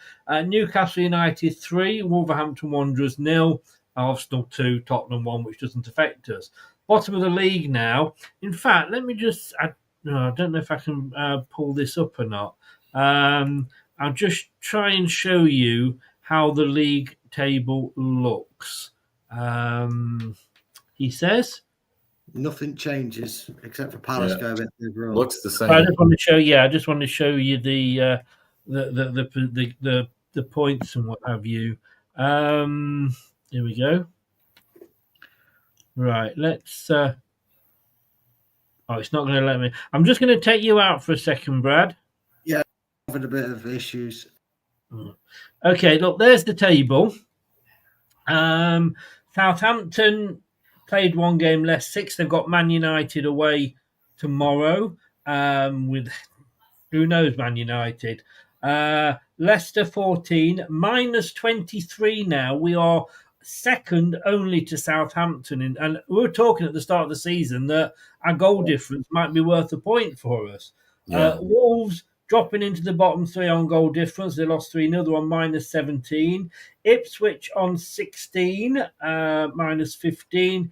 Everton 17, and Man United 23. Palace on 24, and to be honest with you, probably looking safe. I can't see Man United going down as much as I'd love it, Jim, but it's looking much. And I'm not actually going to rule Southampton, because if Southampton suddenly start putting a few wins together, we could be up shit creek. So I'm looking at that, and it's 3 from 5, isn't it? Yeah, and looking at it, we missed such a great opportunity for 3 points today. Just to at least get us up to 17, because then there's a whole different conversation going on. Now, granted, Ipswich still has to play. They play tomorrow, right? Yeah. Yeah. So that's why this match was so critical for us. I don't think Southampton passes us. I just don't. I think they're so less talented of a squad, and they're a mess. But we've got to figure out a way. I mean, I'm glad Wolves lost, glad Everton lost, but we cannot rely on other teams to lose. We've got to make a change. Yeah. Listening to you guys talk, I like the thoughts for changes of the formation. And I'll ask Brad and Tom, is that something that's easy to do at this stage? Is it something that our players are more suited for a different formation? I mean, he's sticking with this same formation. I know it's frustrating now, but is there another formation that they could switch to easily with the players we have now? Go for it, Tom. You go first. Cheers, Brad. Yeah. Well, I was going to say quickly, because I know you're going to agree with me, Brad. It's a very simple answer to what Jim is saying. I don't think it's a massive departure from playing 4-3-2-1, whatever it is, or 4-2-3-1, to playing like a 3 at the back and then 5 in the mid. And I don't think it's much of a departure from that, Brad. I'm sure you'd agree, mate. I'll pass it to you. Yeah, it's actually easy to transition, because the idea is Leicester are playing essentially the loaded spring, where they kind of just wait, draw you onto the front foot. Oh, wait, we did this under an ex-Notts Forest manager about 10 games ago. Anyway, but they spring it, and then bang, they play the ball through. Buonanotte gets onto it. He puts another pass into Vardy or Daka. Got to say it now. He's looked to right in the last few games he's played. Get on the end of it, put the ball in the back of the net. It's like old famous England song that goes, "We'll score more goals than you." That's at least something until it started to go wrong under Cooper. We were doing at the start of the season. And I think Ruud van Nistelrooy has the smarts to have worked, got all the scaredness out of them, got the belief back into them. The defence has weirdly conceded more goals, but also looked more assured over 90 minutes. How that works, what multiverse we enter into, I don't know. But for me, it's either you're sticking with one up front and you play like a 4-1-4-1 formation where we have indeed where we kind of go backline 4, however you want it, sort of thing. Well, it'll be Koulibaly, hopefully on Saturday. Because he'll be training tomorrow, being at the ground today. Koulibaly on the right, Vestergaard, Cody in the centre-back pairing. Didn't actually think the defence actually had a bad game. I know Kate said they didn't play terrible. I actually don't think they were, ironically, maybe a little bit for the second goal, but they weren't at fault for the first goal. And then obviously Christensen, I still favour him on the left over JJ. And then if you go for a 4-1-4-1, you go Samare in that CDM because of that burst of pace he has. You go Ndidi and Skip. Yes, you heard me right, Chris. Skip. Ndidi and Skip as his 2 CDMs because they both know how to get forward.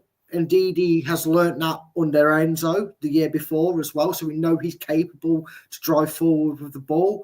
Your wingers for me would be Mavididi and McAteer at the start until he gets a winger in, if he gets a winger in, if he's able to get one in. And then you go Daka through the middle to run onto the ball. Or like Tom said, you go 3 at the back, 5 in midfield, where it's Samare, the same 3, but then you've got Vardy and Daka. That was a short answer from Brad. That was, it actually was. That was good. No, that was a good answer. Can I just say that I have managed to find the highlight of the match?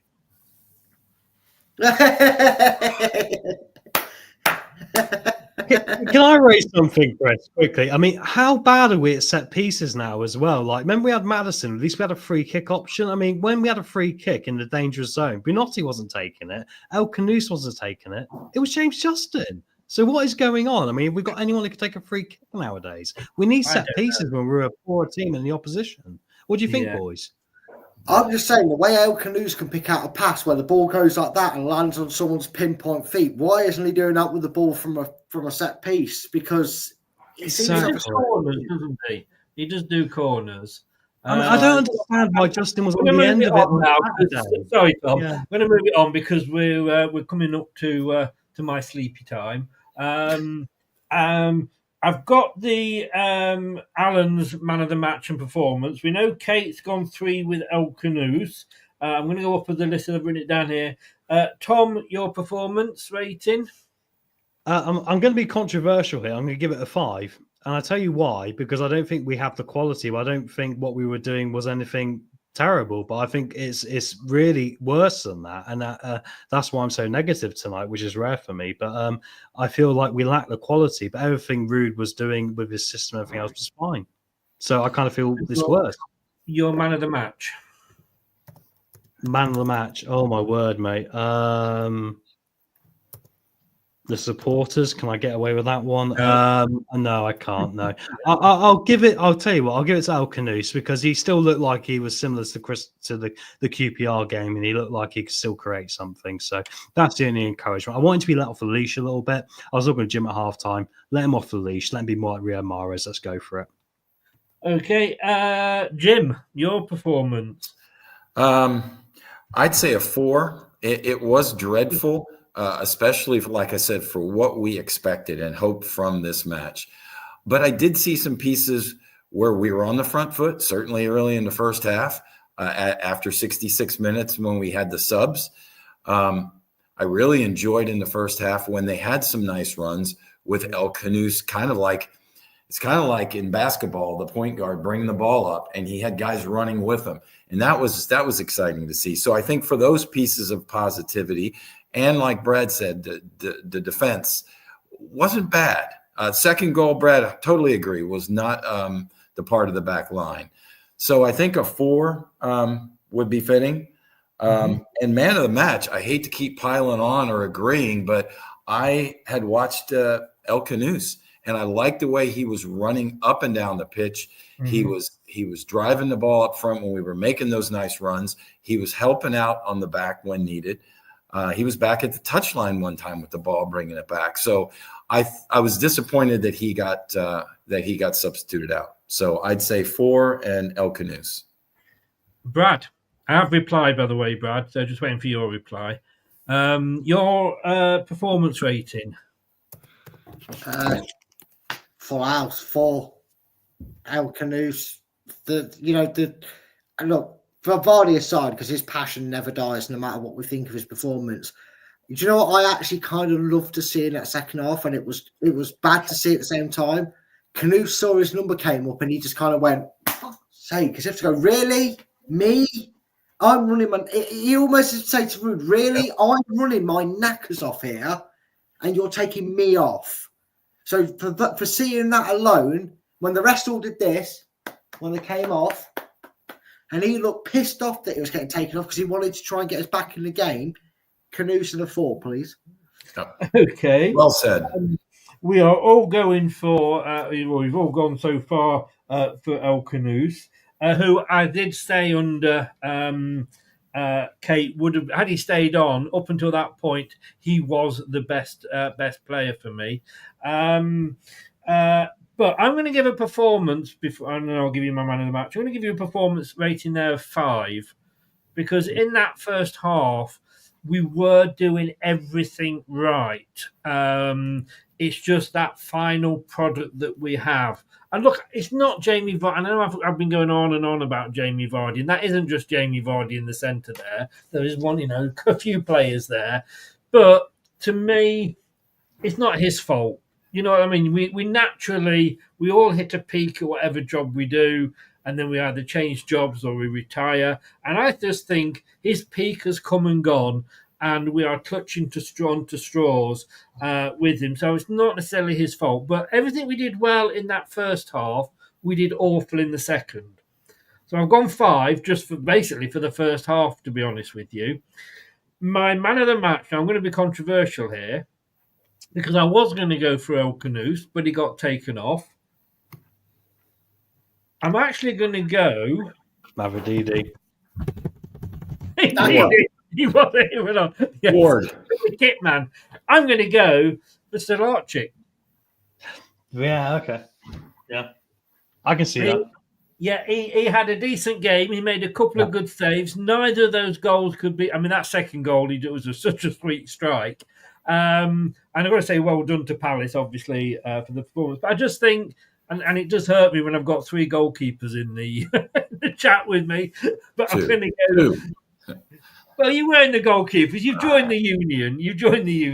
They wouldn't have me. Yeah, am I classified when I can see the 13 goals in one game? Am I classified still as a goalkeeper with 13 in me? Look, am I like that OnlyFans star right now? Is that 1,000 people? Carry on, move on. quickly before anything kicks off. The OnlyFans person that you know, how well do you know her? Well, I wouldn't shake her hand, so I don't know that well, so. That's how well he knows her. What number were you, Tom? I hope not. You were in the 900s. Could have been like the. I've got my wallet here, isn't it? Hang on. I'll tell you which number it was, Chris. He was 1001. That's when she stopped the tickets. I remember it was very easy.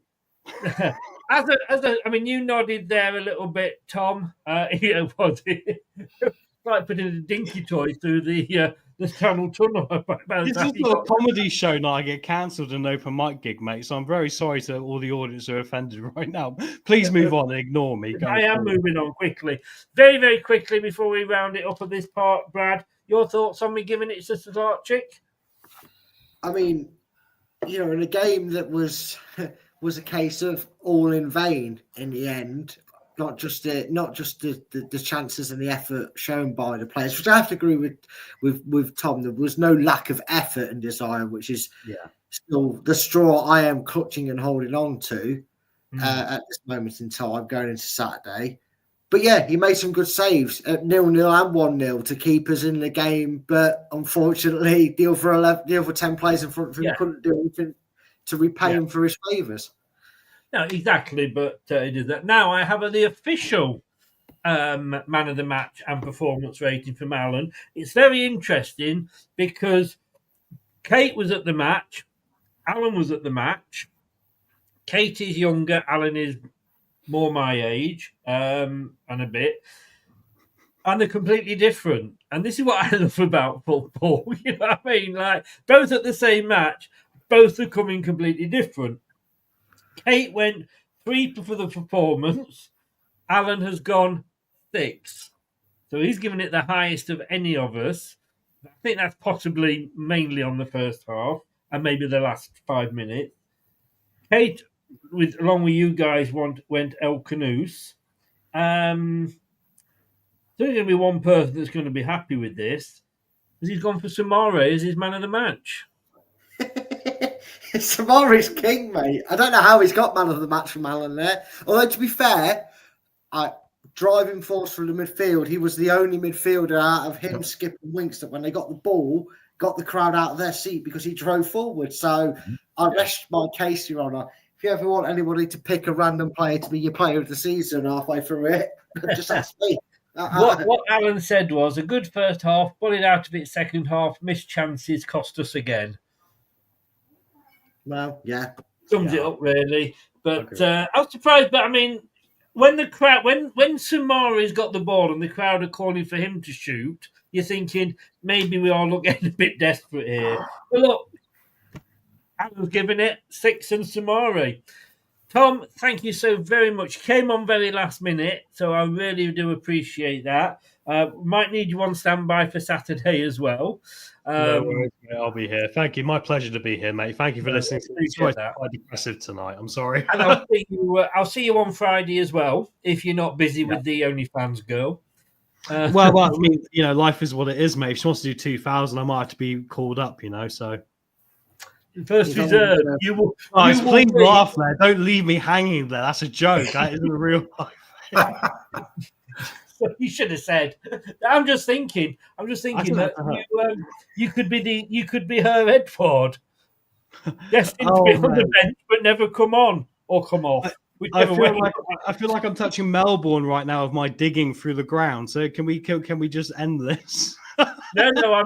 I'm enjoying watching you suffer, mate.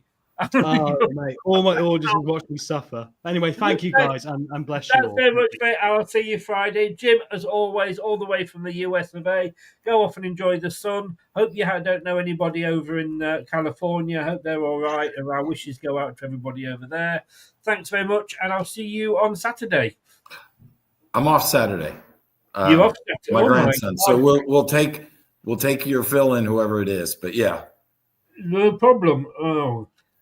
You lot are having too much holidays. That's the thing. My grandson's birthday, but thank you. Oh, yes, you did actually say, and family come first. So, yeah, that is no problem. I understand, Jim. I will see you for the next one. All right. Brad, Tom. Take care, Jim. Enjoyed it. Cheers, guys. Thank you very much. Jim, cheers. You, mate. Cheers, Jim. Right. Let us... there we go. Right. Let me... I need to remove my donkey, don't I? Shall I leave the donkey there, Brad? Yeah, it's kind of apt after that second half performance, mate, in a little bit of a way, isn't it? Yeah. Now, we'll whiz through these, if that's okay. Well, you are Jizzy Wizzy Hands, aren't you? According to my elf, yes. Let's have a look. I'm just looking for Jordan's ratings. I don't think he's put them up yet. I think he's probably... Oh, here we go. Well, it says player ratings. That might help if I look at that, mightn't it? That might just be where it is, mate. You know, that's a good possibility. All right, let's have a look then. Here we go. Still Archit, mate. He's been giving him 7. The annoying thing is, Chris, and we've said this a lot this season, didn't have a lot Sorry, to do. I lied. Did well Sorry, with mate. Sorry. 6 is given him. Sorry. Yeah. I was going to say, the annoying thing is, didn't have that much to do. Did the best he could with the things he could stop. Couldn't do anything about the goals. I'm going to give him a 6. I'm going to agree with Jordan. I'm going to actually give him an 8-star. Oh, we're throwing stars out into the mix. I want a 6-star then. Ah, there you go. Oh, Yeah, you want to give him a 6-star? Yeah. Right, we'll give him a 6-star then. Oh, should we just do halves? Should we break the tradition, Chris? Should we give the fans what they want? Should we do 6? We're doing half marks, ladies and gentlemen. Get your popcorn out. Things are about to get eaten. I'll go 6.5 then, Chris. No, that's fine. When we're not actually putting the results up, as in me doing slides, then we can do halves. Prashad, thank you so very much. Samori did hit the bar, actually. Talking about millimetres. I don't know if this is Rich or Nate. Nate was in earlier. Well done on the win, guys. You soaked up the pressure in the first half. You scored 2 really good goals. The second one was so well taken. We're annoyed, and I know we're talking more Leicester than Palace, but we're a Leicester channel. But the two, I never, from the 46th minute, I couldn't see Leicester winning that. I really couldn't. So fair play to Crystal Palace. Well done. Right, sorry, that's my arse licking over. So you've gone 6.5, I've gone 8.5. James Justin, now I thought he had a very good game. He's gone 7. 7 from Jordan. What are you going to give him? I know, weird, isn't it? His position becomes under threat with the linking and now official signing of a right back, and he probably has his 2 most comfortable games at right back. This is the manager's fault, not Justin. Tom, I think, pointed out when he had the opportunity, for whatever reason, tactically or whatever, didn't take the opportunity to burst forward as much until, ironically, we were 1-0 down. Shades of Cooper, should I just say again? But anyway, I'm going to give him a 7.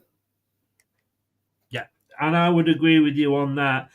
Even Jordan said here, in front of his new right back, one of his best all-round performances. I mean, every time I look down in that first half, he was running down that wing, overlapping, giving options, not always being used. But yes, I would agree. Wout Faes got a 7 as well. Yeah, weird in a defeat, but for the first time in a long time, Chris, the defence weren't at fault for either of the goals. They were 2 good goals. I think they were very much in control of anything Palace showed them. There was that chance in the first half that Mateta blasted over the bar, but that aside, Chris, and the obvious goals, there wasn't really much that Palace did to worry us at the back. I'm going to give him a 7.5. I'm going to go the other way. I'm going to give him 6.5, and the reason for that is not because you know my thoughts on him anyway. Ipswich apparently have signed a £21 million Villa striker. We can't control that, can we? The reason I'm giving him 6.5, he didn't do anything wrong. Let me just say that he didn't do anything wrong. I never thought, I didn't see a mistake in him this game, but we didn't see those runs like the one that gave him the goal. So 6.5 for me. Vestergaard got a 5 off Jordan. Bit harsh. Yeah, harsh. It's been a few weeks since I've been able to do this. In recent weeks, because I've picked one as my man of the match, more for my reason for it. But I usually do this, and I'm going to go back to it again, and that is 7.5 as well. Solid, reliable, ping passes into areas. it's not his fault. He's the fall guy when the midfield shits itself and goes backwards. I'm sorry, it's just not. So 7.5. Yeah, it gets a 7 from me, to be fair. Victor Christensen got a 6 off Jordan. Does Christensen smell or something? Because just like JJ, he made so many overlapping runs to get in space to kind of try and either free up Mavididi or have a pass played into him to get the ball into a danger area, and he was just completely ignored. Now, either secretly, he's terrible at crossing the ball, which, if you look at some of his on-field crosses to switch to play, can't be the case because he makes some great passes. He must just smell or something because they just don't want to give him the ball. I think he tried, and it's becoming a bit repetitive that he's trying and getting no reward for it. But I am going to give him a 7. I'm going to give him a 6 because, yes, he did do the running, but when he got the ball, only once did we see him actually put a cross in, and that was the problem. When he did get the ball, 9 times out of 10, he played the short pass back, and we ended up losing it because we can't pass wind. So yeah, to me, I'm sorry, he just gets a 6. Winks got a 7. Apart from the odd glistening moment, I forgot Winks was on the pitch at points in that game. Okay, we don't see it all. You know, I found out on Saturday the difference between. I was reminded again of the difference between watching it in the stand and watching it on your laptop or your phone or whatever. But I forgot he was playing at times. Didn't have a mistake in him like he did on Saturday. Doesn't really improve his rating. 5.5. I'm going to be generous and give him a half. Because it wasn't awful, but yeah, I can't. Yeah. I'm going to go 6, so I'm not a million miles away from you. Let's have a look. Sumare got a 6. Tried his best to drive forward.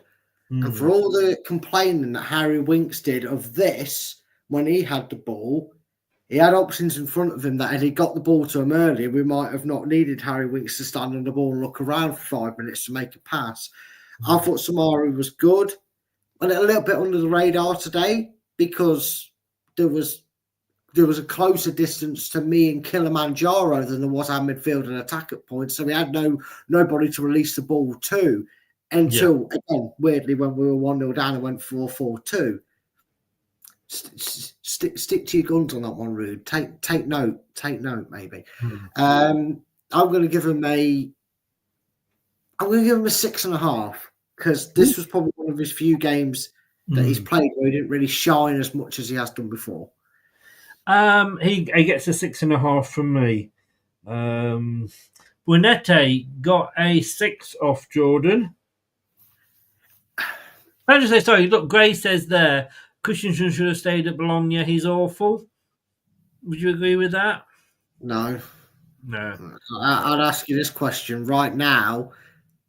Judging off what we've seen them play this season, I'm picking Christensen over JJ and Luke Thomas on the left. So if you want him to stay at Bologna, then relegate us now because we will go down with someone like Thomas and Justin on. Maybe not Justin after a run of games, but we're at that point where we can't afford him to have 4 or 5 games to settle back in as a left back.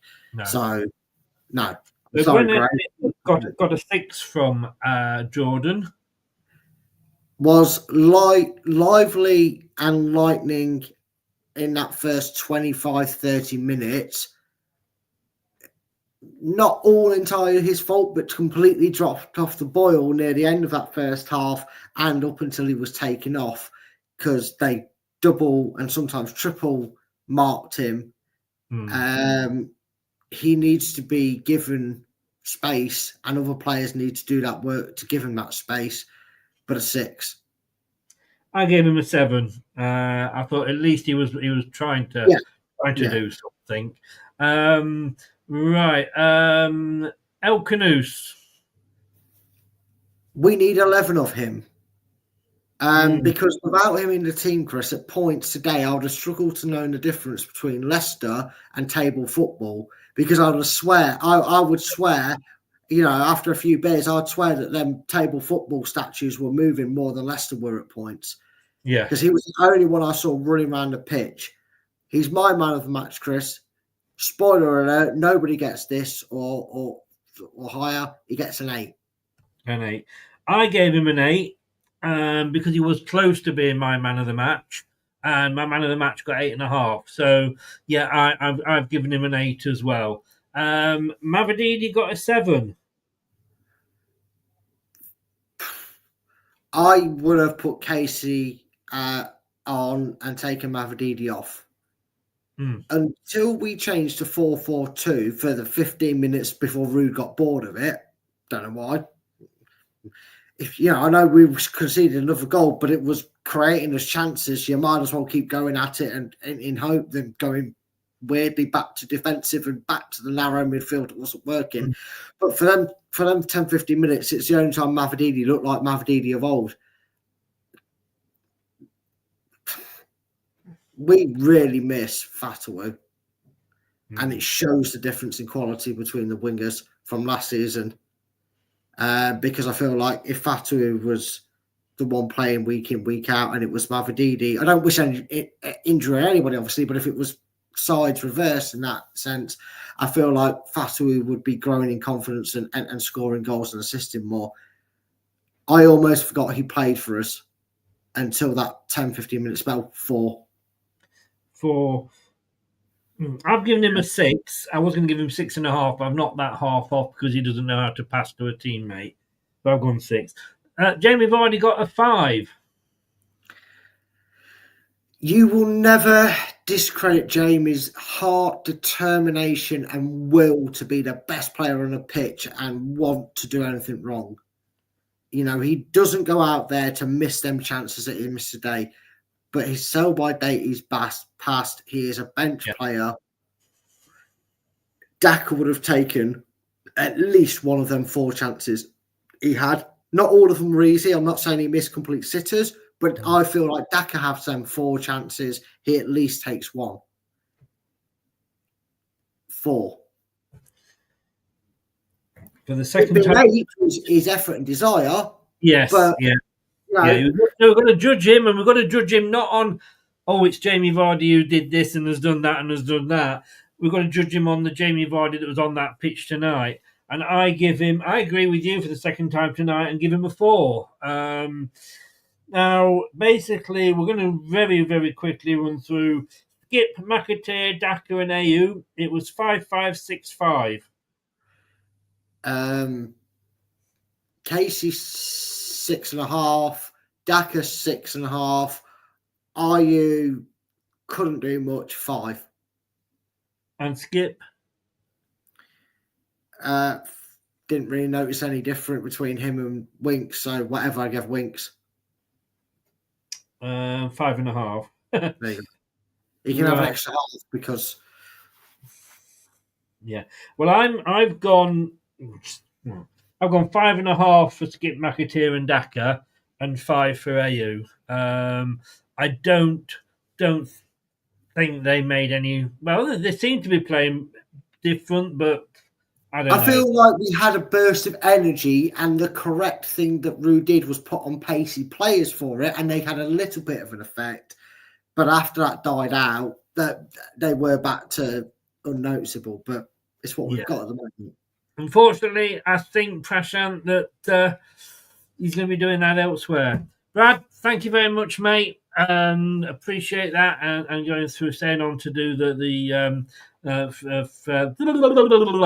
ratings. You're not with us tomorrow for the Prediction League. No, and after the results going my way, Chris, I've managed 3 more points than Leicester have tonight so far. Have you?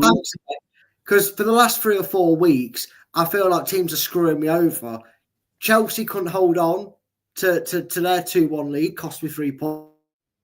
Newcastle has to be greedy tonight and score another goal. Arsenal couldn't just take a point.